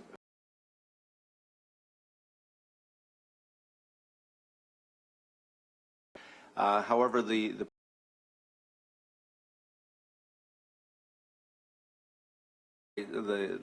direction of this council interest rate. Councillor? in another conversation, if you could just maybe comment on why as it pertains to municipal, just so that the public understands that we've done everything we can as a municipality in this regard. Through you, Madam Chair, that is correct. The Municipal Act does not give us the authority under this business licensing category to do separations or set interest rates. It is restricted to facilities such as adult entertainment. That's the only where the Municipal Act allows us to do separation and specific. However, those comments were given to the provincial government to consider as they make amendments to the Municipal Act. Councillor? And I do think that this is, so it is your opinion that we're doing everything we can within the Municipal Act, within our powers on this particular case, just so that we're 100% clear. We've left no stone unturned. Ken? Through you, Madam Chair, that is correct. We are somewhat limited because payday loans are also licensed already by the province, and we're moving forward with a licensing category for the municipality, but our hands are somewhat tied in what restrictions we can make. The fact that we're licensing them gives us the authority to ensure that they're operating with integrity and honesty, and we also have the ability to take a person or the business back to the tribunal. But the restrictions of education through these posters and these pamphlets, I think, goes a long way in educating the users of these facilities that there are alternatives or there's assistance out there to get them out of debt. Councillor? And lastly, through you, Madam Chair, Ken, I know you're a very intelligent man, but you have had staff working on this file. If you could just take a moment and introduce the staff that you've had working on this file to kind of help us get to where we're at. Ken? Yes, I want to introduce our lawyer, Monica. Monica is in charge of rewriting our business bylaw. However, on this case, Monica and I have worked on it, but I've been somewhat passionate on this one myself and have taken this on personally to draft the bylaw, as well as the assistance from our legal, Lisa Pasternak. Thank you, Councillor. I seem to remember Al Fletcher being at a meeting or two way back in the day as well. So through you, Madam Chair, to Mr. Leanhertz, to Monica, to Al, if you're out there watching somewhere, I can't thank you enough for drafting this as the first step towards regulating this industry. Madam Chair, in these recommendations, there's a very clear rationale for why we want to go in this direction. I do have, however, a amendment, something I want to add that is before you. I've printed it out. There's one for Councillor Jackson. I know he likes these printed copies as well for his information. As do I. I'll come back to you for your amendment. Any other questions for staff at this time? Seeing none, may I have a motion? Oh, sorry, Councillor Conley. Mostly a comment, but first of all, I'd like to thank Matt Green, Councillor Matt Green, for bringing this up. I think it was one of the first issues he brought up after he was elected, and I was very impressed by his wanting to do something for the unfortunate. I really hope that the provincial government takes this recommendation seriously and puts more teeth into the act and see if we can control this a lot more than we are. It's a really good start to something that I think we can build on through the provincial government, and I think they're looking at this very seriously. And I hope that we send our recommendation or our motion when it's passed or our bylaw to every major city in Ontario, maybe even Canada, so they know what we're doing and they can implement the same thing that we are implementing. To Councillor Green for your So maybe a AMO and FC. Thank you, Madam Chair, and certainly I concur, Councillor Green. Thank you so much for bringing this forward. Complaints or issues in my, but I do have payday. But it is good news. As a matter of fact, it was just in the Spectator. I think it was on 12th, Friday, that Minister Sousa has made some changes with regards to the Credit Unions and Banks Act, or Caisse Populaires Act, where they are actually allowing credit unions now to offer the same services that these payday loan facilities have been doing, which is a benefit because credit unions come under much more stringent controls and regulations. Recognize that many communities with payday loans, predatory financing products are an issue. So this is a great initiative forward. We can certainly let other communities know what's being done here, and really appreciative that the province has also been listening and hearing that, you know, we need to address this. Thank you. Thank you. And at this time, I just want to recognize that Councillor Tom Jackson has joined this committee for today. And now I would like to call on Tom Cooper from the Hamilton Roundtable for Poverty Reduction to the podium for his delegation. And I suspect you're going to be preaching to the choir here. That would be not a bad thing. I tried to get this started at the beginning of the meeting, and I suggested he waited till he came down. Thank you very much. And while this is being set up, if I could just echo what's already been said, and certainly... Microphone, please. Sorry. Thank you, through the chair. If I can just echo what's already been said in this chamber, and certainly thank Councillor Green for his outstanding leadership on this file. We are certainly moving ahead in this community, a leader in the province, and I think nationally as well, in recognizing really the predatory nature of this industry. Ken and Kelly and the entire staff who've worked on these very strong recommendations, and I think they will make a difference in the lives of people who potentially may use these services in the months to come. Maybe I'll just start out by a very brief overview of the payday loan industry in our community. As many of you will know, payday loan outlets are situated in many parts of our community. That's it, thank you. Right here. And start from slide 1. Okay, great. Thank you very much.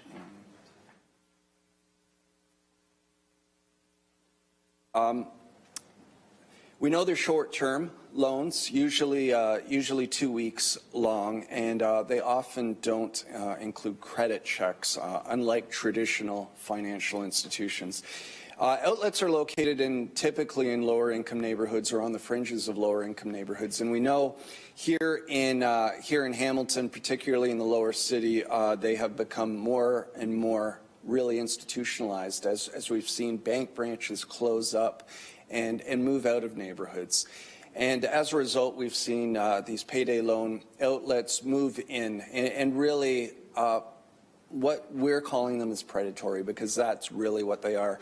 In about a week's time, my colleague Sarah Mayo from Hamilton Social Planning and Research Council is here. Social Planning and Research Council will be releasing a report in the next little while looking at the proliferation of payday loan outlets in our community over the last 20 years, and it really is an eye-opening experience. We know this industry really does prey on those who are working poor and those who are fixed income. So it's a phenomena really of the modern age, where we have people working trying to cobble together several part-time jobs, not working full-time hours, and they run into an emergency financial situation and need a little bit of help. So this is just a map of just some of the payday loan outlets just within 1 square kilometer of City Hall here, and you will see there are a number of them in the downtown area, and they've been growing. So predatory lending is any lending practices that imposes unfair or abusive loan terms on a borrower. It is also a practice that convinces a borrower to accept terms through coercive, exploitive, or unscrupulous actions for a loan that a borrower maybe doesn't need, doesn't want, or quite possibly can't afford. And I think that last point is something that we've seen more and more of in this community and across the province. These loans are simply unaffordable, and I said in The Spectator this morning, this is really profiteering on those who can least afford it in our community. They use flashy gimmicks and slick advertising campaigns to coax customers to take out loans. So mascots and certainly making it sound as though these are very reasonable loans. Get $100 for your first loan for $1. Well, that seems great, except it's a way of really pulling you in to the payday loan cycle. They will, as I said, they seem reasonable. This one's from Cash Money, a $300 loan for $20. These are common advertisements we'll see around town. And even during holiday season or Halloween here, we'll have payday loan representatives out on King Street, giving away candy and treats. But really the trick is that they want to lure customers in. We know it's a huge price to pay, though. This graph was put together by Laura Katari at our roundtable. It really shows the difference between the interest rates on a credit card, which for a $300 loan would be $63. The annual rate for a payday loan would be $1,638. And again, just going back to these slick advertising gimmicks that they use, this is one that Cash For You just used this past Christmas season. If you can't see it, I'll read it. The poster says 4 video games, 3 talking dolls, 2 mountain bikes, and a pony, because they deserve it. They're really guilting parents into trying to take out these loans that aren't affordable. And with that in mind, I'd like to ask my colleague, Jody Dean, who's a member of our roundtable and a member of Speak Now Hamilton, who you've heard some of the members of Speak Now speak in this chamber before. She has some experience she'd like to share with you about payday loans. Good morning. Thank you for having me today. Today, I'm here to talk to you about my personal experiences. I want to preface it by saying that I have a lot of people in my community who have used the payday. A lot of stories. I go on a couple personal ones that are really close to me. First off, I'd like to tell you I'm a low-income single mom with 2 children with special needs, 3 children in total. And a year ago Christmas, my child support didn't come through. So I turned to my family to help with things like, you know, the major things that you need in life is like a roof over your head and food on the table. But I still didn't have anything for Christmas for my children. So everybody is skint. It's Christmas time.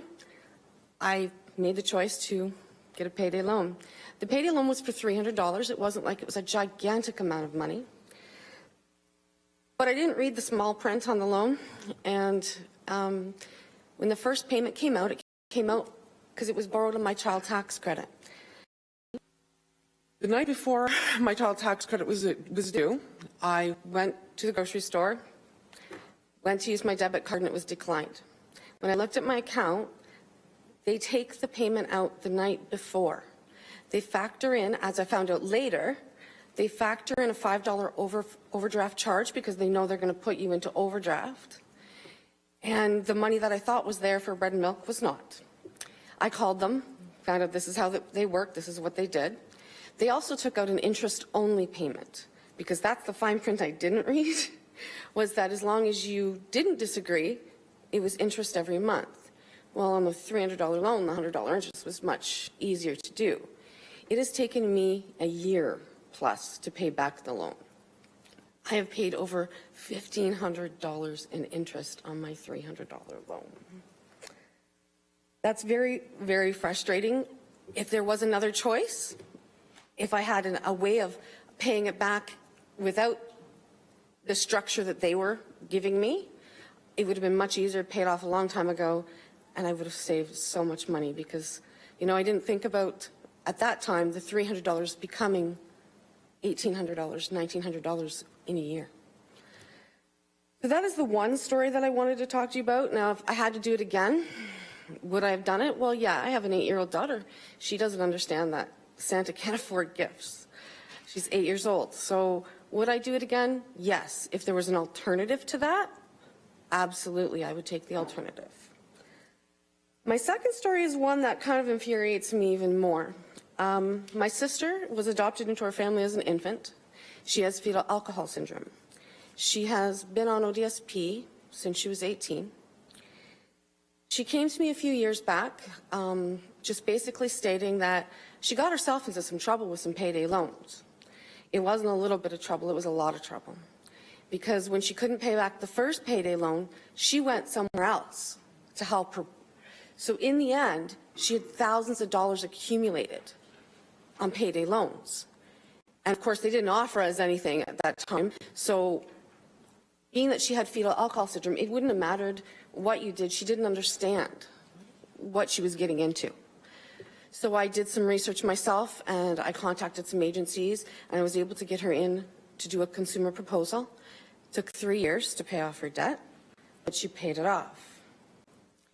A few months back, she let it slip that she again took out a payday loan. I was, of course, infuriated with her, but I also understand that she really doesn't understand the outcome of that.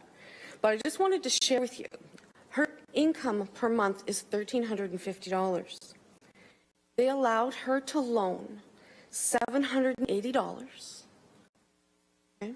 Her payment back each month is $907 that she has to pay in total. So when she pays that back, she has no money to live on. She can't pay her rent. She is forced to reloan. There is no choice.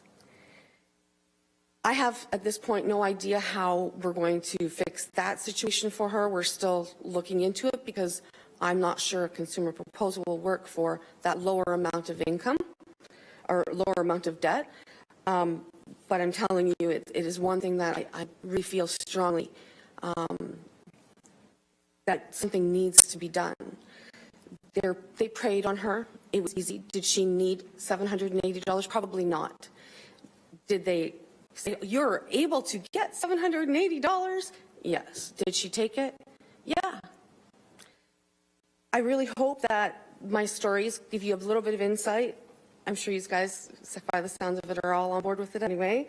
But just to understand that the stricter regulations and some alternatives to payday loans for when you do have an emergency would be really, really, really welcome to those of us who are out there and find ourselves that we have to use them.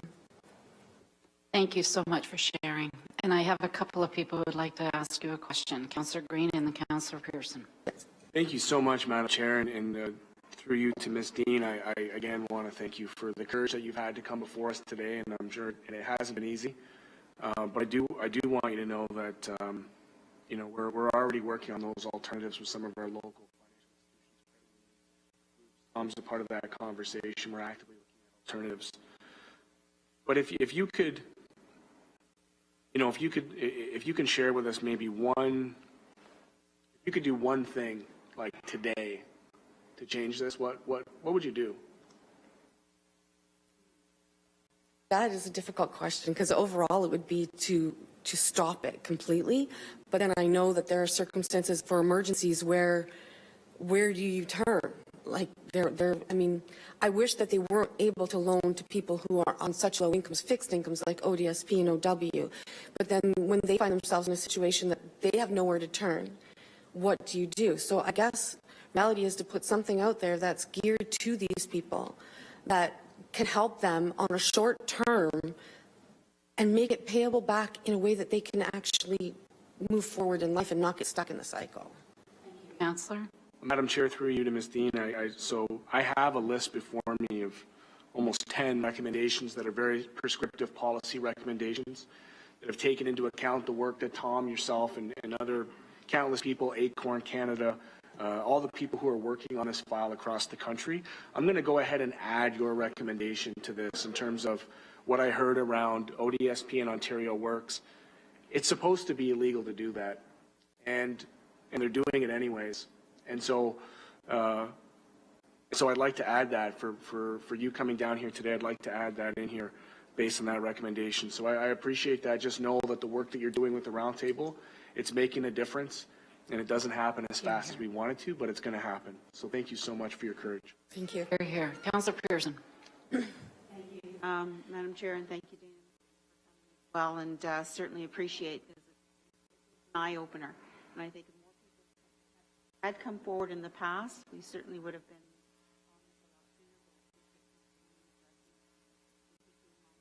Councillor. I do want to ask, and I will ask a question then in direction with the credit unions, with the province allowing better but similar service. Absolutely, it's the right direction. I guess my only question would be, being it is a credit union, are they going to have the same rules on borrowing? So is it going to be credit checks? Because when you look back, for my circumstances, it's not that I have bad credit, it's that I have no credit. My income is support. I'm not on assistance, so I'm sort of caught between a rock and a hard place as far as actual credit goes. I'd like to see that it would be open to everybody, not just people with adequate credit. Appreciate Thank you, that. Councillor. And that was going to be my next question, not to put you on the spot, but I certainly would hope going forward, appreciate your candidness today. And the opportunity maybe going forward is that if you had an opportunity to use a credit union in the future, the need there and what their service is like and how their program works, and either through you yourself or Tom from the roundtable, I think it would be very appropriate to have that information come back to us so we know exactly how some improvements are making it better for the vulnerable in our. So I would like to add that be an opportunity coming back in the future at some time, not so much Ms. Dana maybe, but always a pleasure, but also Tom, as to how things are working out better as far as credit unions and the controls and the services they will provide.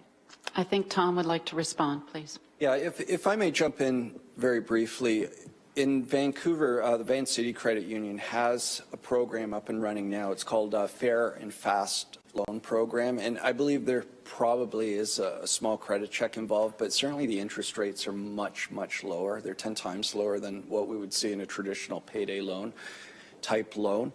And as Councillor Green has mentioned, there are ongoing conversations here locally with First Ontario, with Momentum, with other smaller credit unions to see if we can have a transferable sort of program brought here. And I think with the new provincial announcement on Friday, that will certainly make that easier. But it's definitely an issue that goes beyond the scope of needing quick cash as well. The reason the predatory lending industry exists is because we are living in a deeply inequitable society, and we really do need living wages. We need to ensure there's affordable housing available for families. We need to ensure there's affordable public transportation. If those priorities were put front and center as well, we would see the need for these sorts of payday loan industry dry up. In Quebec, the provincial government has regulated them much more strictly than our province has. In the United States, in Arizona, voters actually voted to ban the payday loan industry in 2008, and so that state doesn't have these sorts of services. So I think there are creative solutions out there, and I'm looking forward to working with Councillor Green and others in the community to really move some of those forward. Thank you. Councillor Pearson, you still have the floor. Thank you. Thank you, Tom, and thank you so much for sharing your stories. It was really impactful. And I need a motion, please, to receive the delegation. Councillor Green, Councillor Connolly, all those in favour. Thank you. Now I need to read this out. Are there any other members of the public wishing to address this issue? Anyone else wanting to address this issue? Going twice, third time. Thank you very much. Just want to make sure. So now I need a motion on the report. I'm coming back to Councillor Green. You have a couple of amendments that you want to do. I was trying to keep track, so let's see if we captured them all. Councillor Green. I do have the amendments there before you. I would ask for your indulgence that I read them out so members of the public can hear the direction that I'm going in. If I may, the first recommendation is that C. Sure. Okay, yes. So that a $750 annual license charges by law. B, that an additional 0.25 FTE to enforce and administer the payday loan business license to be approved based on 100% cost recovery and with no additional impact to the tax levy. You are now going to speak to C. Correct. Thank you. C is before you. A copy's been made based on really extensive research on this, with consideration of the fact that the ministry is now opening up this act. So I'll make this statement and then speak to it, if I may, seconded by Councillor Partridge. Thank you.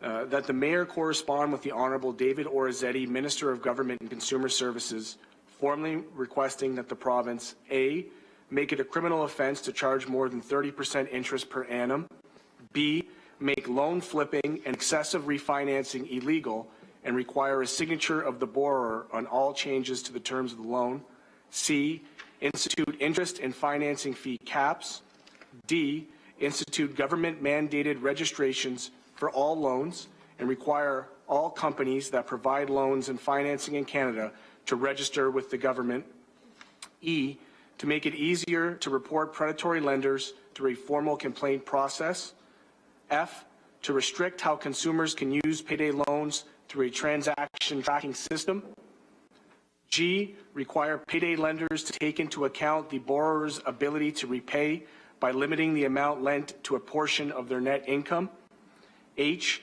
to lower the cost of defaulting on a loan by lowering the maximum default charge and by setting a total maximum monthly default cost, I, by applying debt collection rules to the purchasers of overdue debts. There's a subsection of that denotes that currently Ontario's debt collection protection rules focus on collection agencies rather than the owners of the debt, which are often third and sometimes fourth party collectors. And J, as we've heard here today, that the Minister of Social Services, the Honourable Helena Jancek, implement a livable social assistance rate and restrictions be made on OW and ODSP usages of these predatory loan products. D is the other amendment, which would include that copies be sent out to all municipalities in Ontario, AMO, and FCM. Madam Chair, this is an extensive,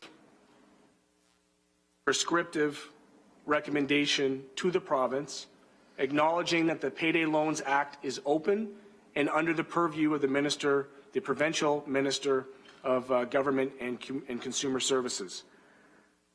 Madam Chair, prior to this Payday Loans Act coming into place, this industry would have been considered usury and extortion by our criminal code. By allowing this industry to flourish in our province and target specifically people living on fixed incomes, as in pensions, OW and ODSP, we are, as identified today, allowing these people to continue to profit off our most vulnerable populations. Staff, as you've heard today, through the leadership of Ken Leonards and his team, have put forward what I hope to be a start across municipalities to this conversation provincially and, of course, across the country. Madam Deputy Chair, this is a nationwide problem, but particular to Ontario, we do have currently some of the most regressive policies on this particular topic. Particularly, there are 4 features in order for us to protect vulnerable indebted consumers that from amount lent. As you've heard today from the delegation, very clearly, once people go down this path, there is no choice but to continue to borrow against their debt. Places like Manitoba have a 30% net income cutoff for the maximum amount that they're allowed to borrow. The cost per hundred vary. Ontario has high costs. The default fees vary. We have some of the highest default fees, $50 compared to Manitoba's $20. And then most importantly, as I think most shockingly and egregiously, as pointed out here, is the maximum interest on arrears. These short-term loans trigger usury, extortion, and economic violence on people when you get into $1,638 on a $300 loan, 546% interest. How this has been allowed to flourish and continue in our province is to our embarrassment. I do respect that we have gone to as far as we can within the letter of the Municipal Act to begin this conversation.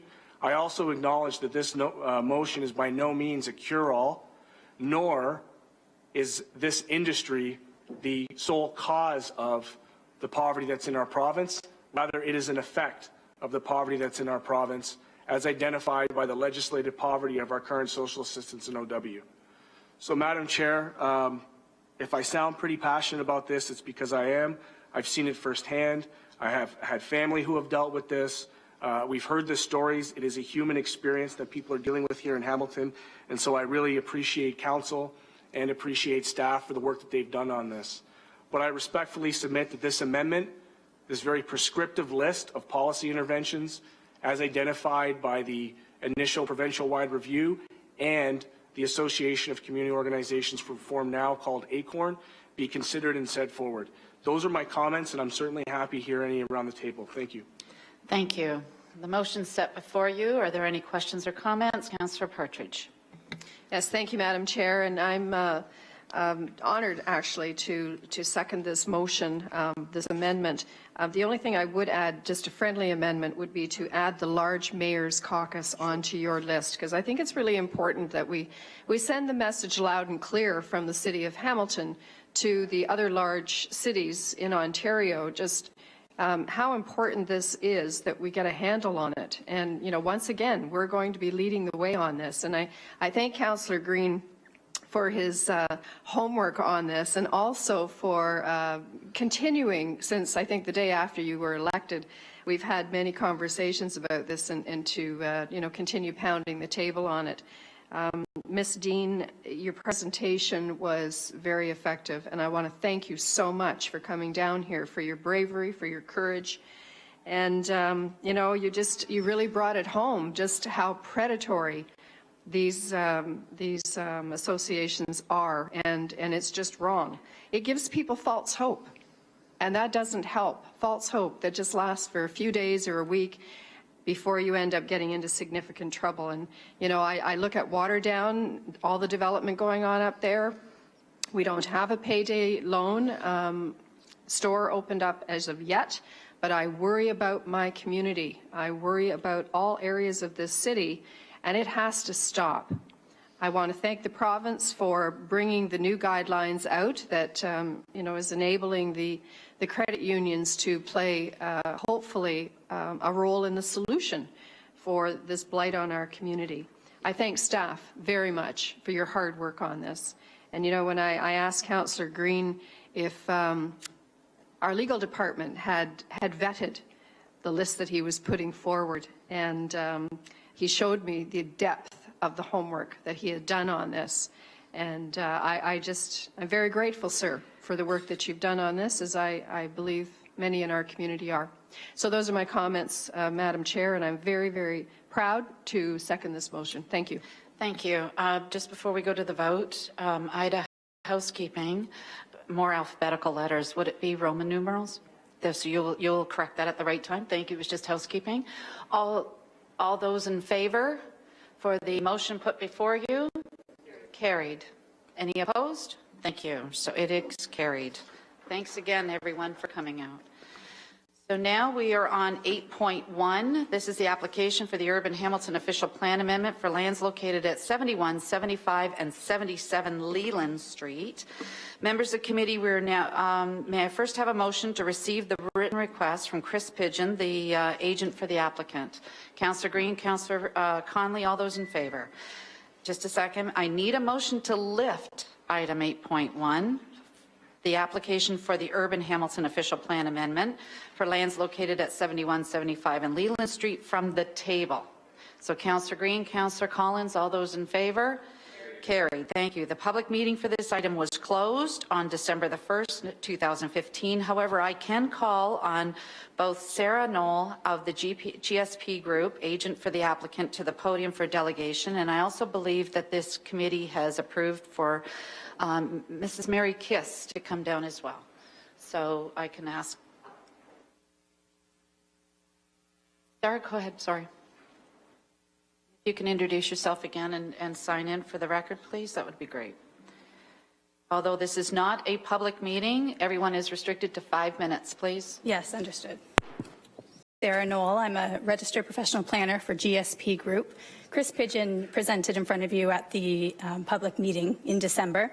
He's unfortunately away this week, but I've summarized where we stand, and the meeting, since it was tabled, it went to the neighborhood meeting in December, and we have an update from that.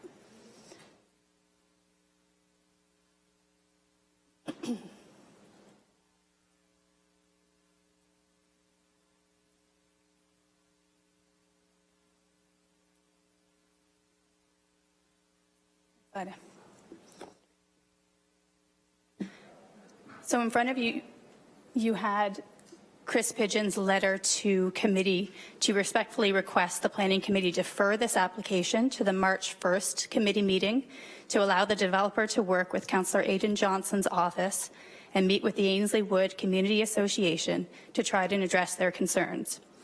This deferral does not impact the March 21st OMB pre-hearing, and this could result in a settlement hearing. So if the request for deferral is denied by Planning Committee, we alternatively request the staff to request that the staff recommendations be approved. And those are to support the staff recommendations on the Urban Hamilton Official Plan Amendment, that the draft Urban Official Plan Amendment be adopted by City Council, and that the City Solicitor be directed to explore settlement options and Official Plan Amendment and report back to Council for instructions on the appeals. The Ainslie Wood Westdale Community Association supports the application. They have submitted 3 letters of support from current presidents and the past president. The Ainslie Wood Community Association is opposed. To go over the as-of-right zoning, the DE district permits townhouses and a 5-apartment building at a density of 4 units per hectare. Developer could develop a 24-unit apartment building with that translates to 1 residence. The application before you is to allow a 5-story. This is split out to 109 bachelor, which is less than 500 square feet, 5 revisions to the unit layout to limit rooms per unit.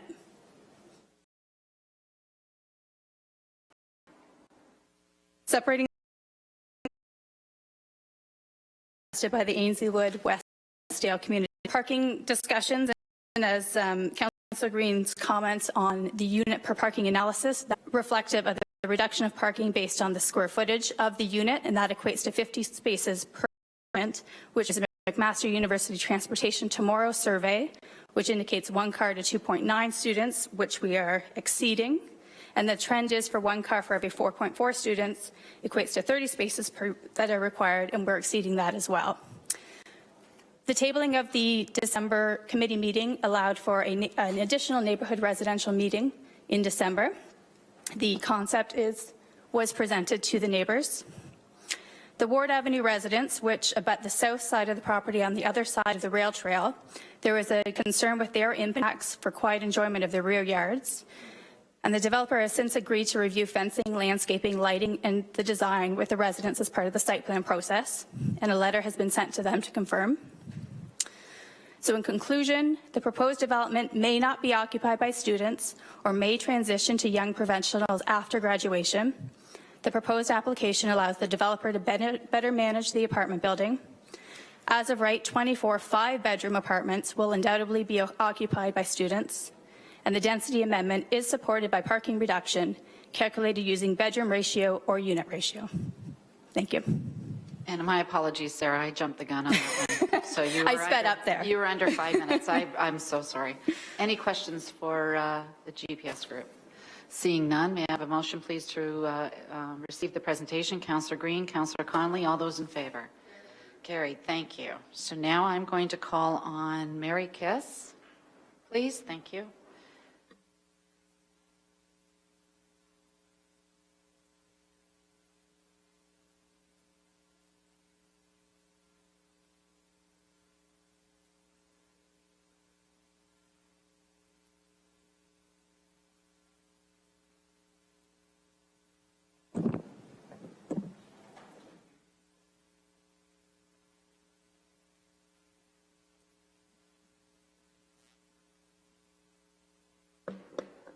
Councillor Pearson. Thank you, Madam Chair. And I just want to, for the record, because Ms. Kiss spoke at the last public meeting about this, I think. I did. Yes, you did. And a delegation request did not officially come forward. I know. But I'll move that we allow Ms. Kiss the delegation request today. For the record. My apologies. I thought it was on the roadmap. No, it's not. Okay, thank you, Councillor Okay, so I'll move Pearson. it. Councillor Pearson, Councillor Conley, all those in favor? Just for public. Thank you. So now it's official. You're officially now a speaker. Thank you very much, Madam Chairman. Thank you to the committee for allowing me to appear today. As you know, I was here on behalf of the Ainsleywood Community Association. Mary, can you just wait Can a you hear second, it? please? We'd really like to see your lovely face. There we go. Thank you very much. Now we're good. As you know, I was here a few months ago on behalf of the Ainsleywood Community Association, which, of course, we are opposed to any increase in density. We understand fully that the applicant has the right to have a 5-story building in that location, but we oppose his application to increase the density through a request for an amendment to the official plan. We support high-density student housing along Main Street West, which is Business Street, as set out in the Ainsleywood Westdale secondary plan, which is intended to provide a wide variety of housing forms for many types of households, including households of various sizes and age groups, and to encourage the maintenance of the appearance of low-density housing, especially single detached houses where possible. Encourage new infill housing and renovations to be compatible with surrounding residential developments, and to create opportunities for and higher densities and mixed-use commercial residential development along major roads, Main Street West, for example. This project is not along a major road. It is in the middle of a neighborhood and is incompatible with surrounding residential developments, mainly single-unit dwellings, mainly with zoning residential C, urban protected zoning, in the neighborhood. It does not serve our community well to permit sporadic ad hoc changes to our secondary plan. If having islands of high density surrounded by something the city may wish to see, let it be proposed as an amendment to the secondary stand and open to public debate as such. We are concerned that after a change to high-density zoning, this or future owners will have the legal right to enlarge the project or replace it with a larger one, adding more tenants than currently proposed. We are concerned that approval of this application would set a local precedent encouraging requests for zoning changes for a similar project along neighborhood. The approval of UPHOPA 15017 would make it more difficult to argue against such further violations of the secondary plan. We are not persuaded that the project is likely to evolve and become anything other than a student rental facility. This project is unlikely to ever house seniors or families. This is indirectly confirmed by a staff report, which in the part dealing with adequate and direct pedestrian facilities, quote unquote, names only McMaster University as such a communal facility. Most of the communal facility aspects of McMaster are only available to McMaster students and not to families or seniors in the community. There are no public schools or locations providing services to seniors within walking distance. Leyland Street is a two-laned neighborhood street near one Catholic elementary school. It is not configured for the levels of traffic associated with high-density zoning. Leyland's sewers, drinking water, firefighting water, and other infrastructure systems are also not suited for high-density zoning. High-density housing adjacent the rail trail would likely reduce public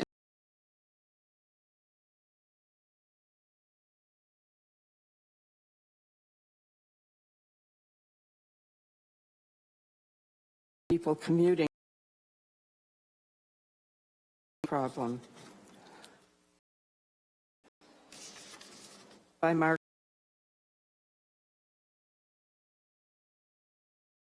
reasons, including elementary is under stress.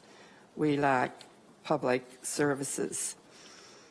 According So in conclusion, we would state that this application by the developer should be refused to increase density. We understand he can put up a 5-story building right now, but we are opposed to the official plan amendment allowing further density. It would not be in the best interests of the community at large. And we also might add that we're very happy to hear that someone is building something for students in the downtown area. We've been asking McMaster to build on their own campus and also to, or else go downtown to help in the renewal and revitalization of the downtown core. Thank you, Mary. Are there any questions for Mrs. Kisray? Seeing none, I need a motion, please, to receive the presentation. Councillor Partridge, Councillor Green, all those in favor. And thanks for your patience. Thank you, Madam Chair. You've been here since this morning. Thank you. Okay, so I'm going to go to Councillor Chad Collins for a motion on the staff report, please. Or is it Councillor Green? Sorry, Councillor Green. Yes, and if members of the Planning Committee can please take note to the correspondence that I had set out. Just want to go on the record by stating that Councillor Aidan Johnson is opposed to the Leland development, and I've agreed to bring this forward in his absence. Oppose the development as per the list required A through D. I could go through and read it. I have a need for that. Would you like me to read all the different reasons why Councillor Johnson is opposing this? I think that according to the Planning Act, we have to propose it for planning reasons. Does Councillor Green have to state those reasons, or are they already on record? Through the chair, I think they're in the motion. Thank you. Reject the staff recommendations. Sharon, just a question to staff. I think it was Sarah made the presentation allowed there now, and 24 units of 5-bedroom. So I'm just questioning, and I understand that also that the issue just increased density. So can you just? The issue is density. Density is calculated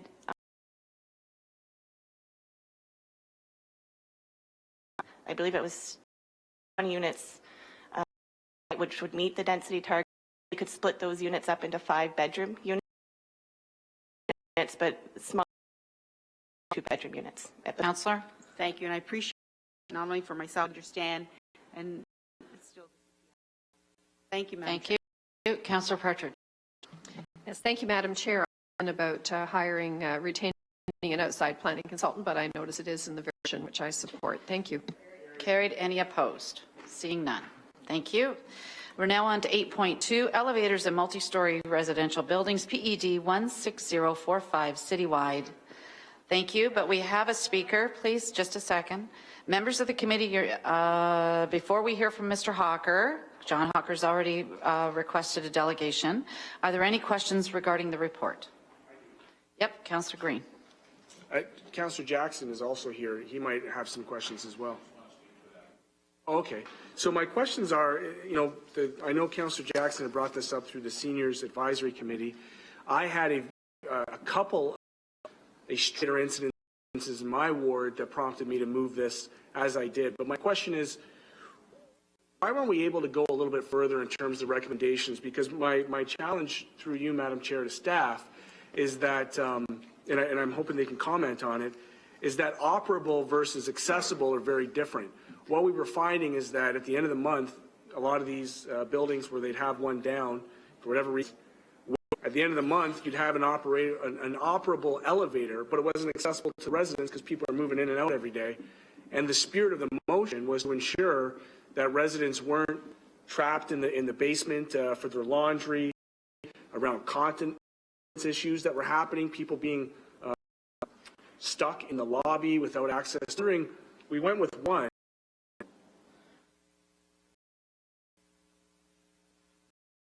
James, you have a question, I'm assuming? Why 2? For larger buildings, 6 stories. Again, the spirit wasn't about operable, it was about accessible, which is why I think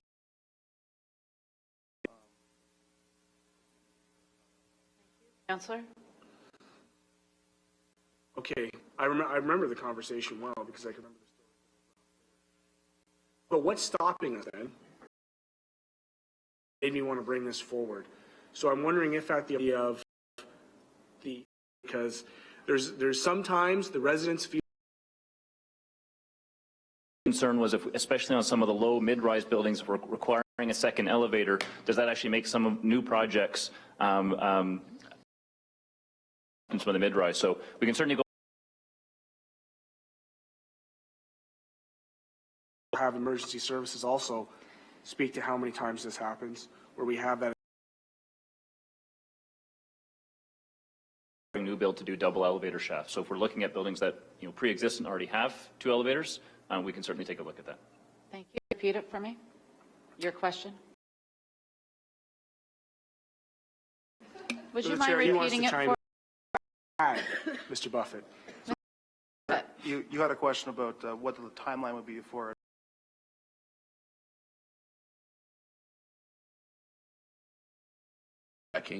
on Councillor Green's concern some of the strengthening.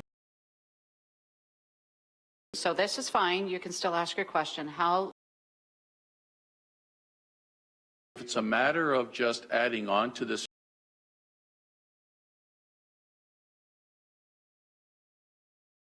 Buff this up, correct? okay, I'd rather marry.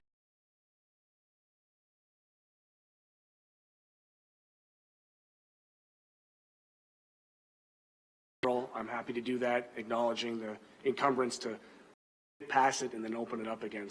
It is sage advice. Moved by myself, seconded by. Can I just, we have a speaker. Oh. So if we wait till Mr. Hawker's finished speaking, we have a bit more. For those who don't know me, I've been a proud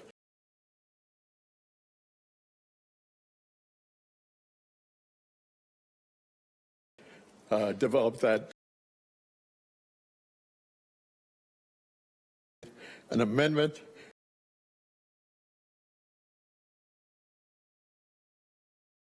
much, and I see Councillor Green's hand is up. plus former campaign minister by 2013 strike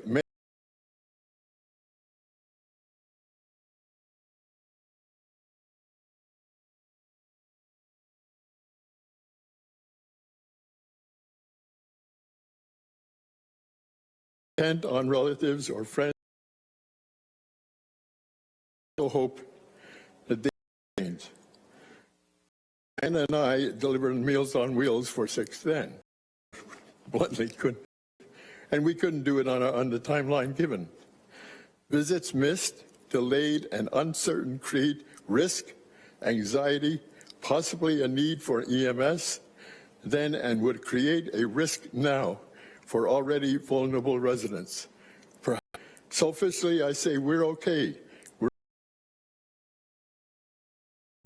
And a comment,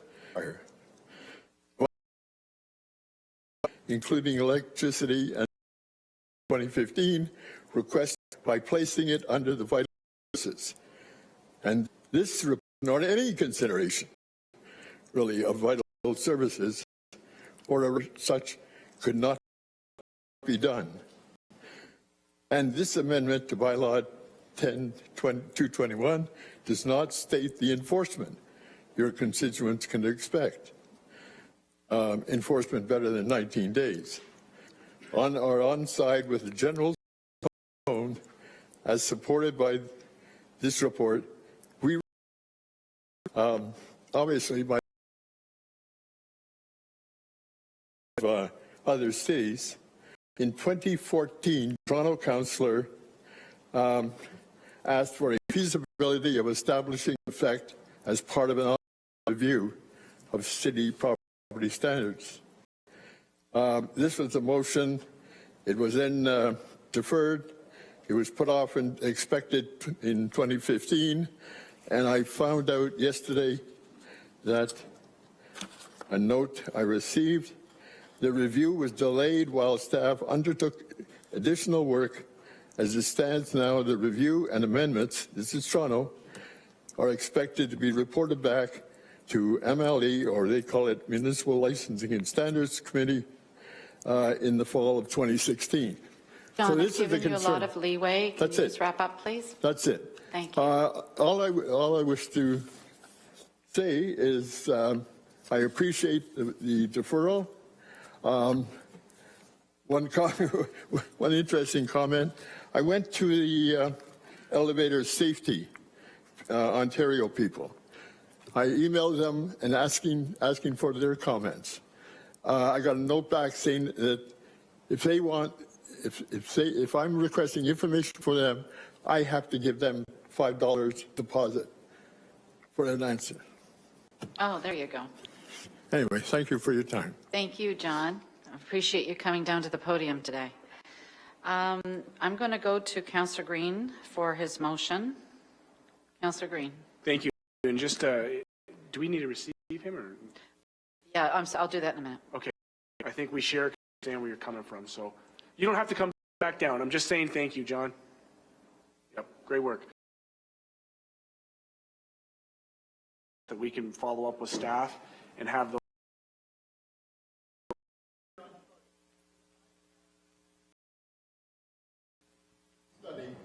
Vital services could be considered. I believe it's already included with the EMS, with vital services as well. You're like Meals on Wheels, et cetera. Thank you. I was just doing some research. Our next planning meeting is March the 1st. Then we have the March break. So the next planning meeting after that is March 22nd. So can we put that as the date, please? Good. I just want to make sure of that because you'll see in the outstanding business list coming forward, it says to remove it. So I want to make sure that the new date's put on. So Councillor Green, yes. Moved by yourself, seconded by Councillor Conley, that this be referred back to staff for additional work as outlined in the directions per discussion. On March the 22nd. All right, thank you. All those in favor? Thank you, everyone. So now if you go to, do we have any motions? Seeing none. Any notices of motions? Seeing none. General information and other business. We need to have a motion to amend the outstanding business list, but we have to amend it again. So the first one is the new due date required, and this is to permit LED signs in the sign bylaw. The new due date was January 2017, has now been bumped up to April the 19th, 2016. May I have a motion, please, to move that up? Thank you, Councillor Pearson, Councillor Collins. All those in favor? Thank you. The second item is not to be removed. It is now, the new due date is March the 22nd. All those in favor, same motion, same seconder. All those in favor? Thank you. Private and confidential, if no discussion is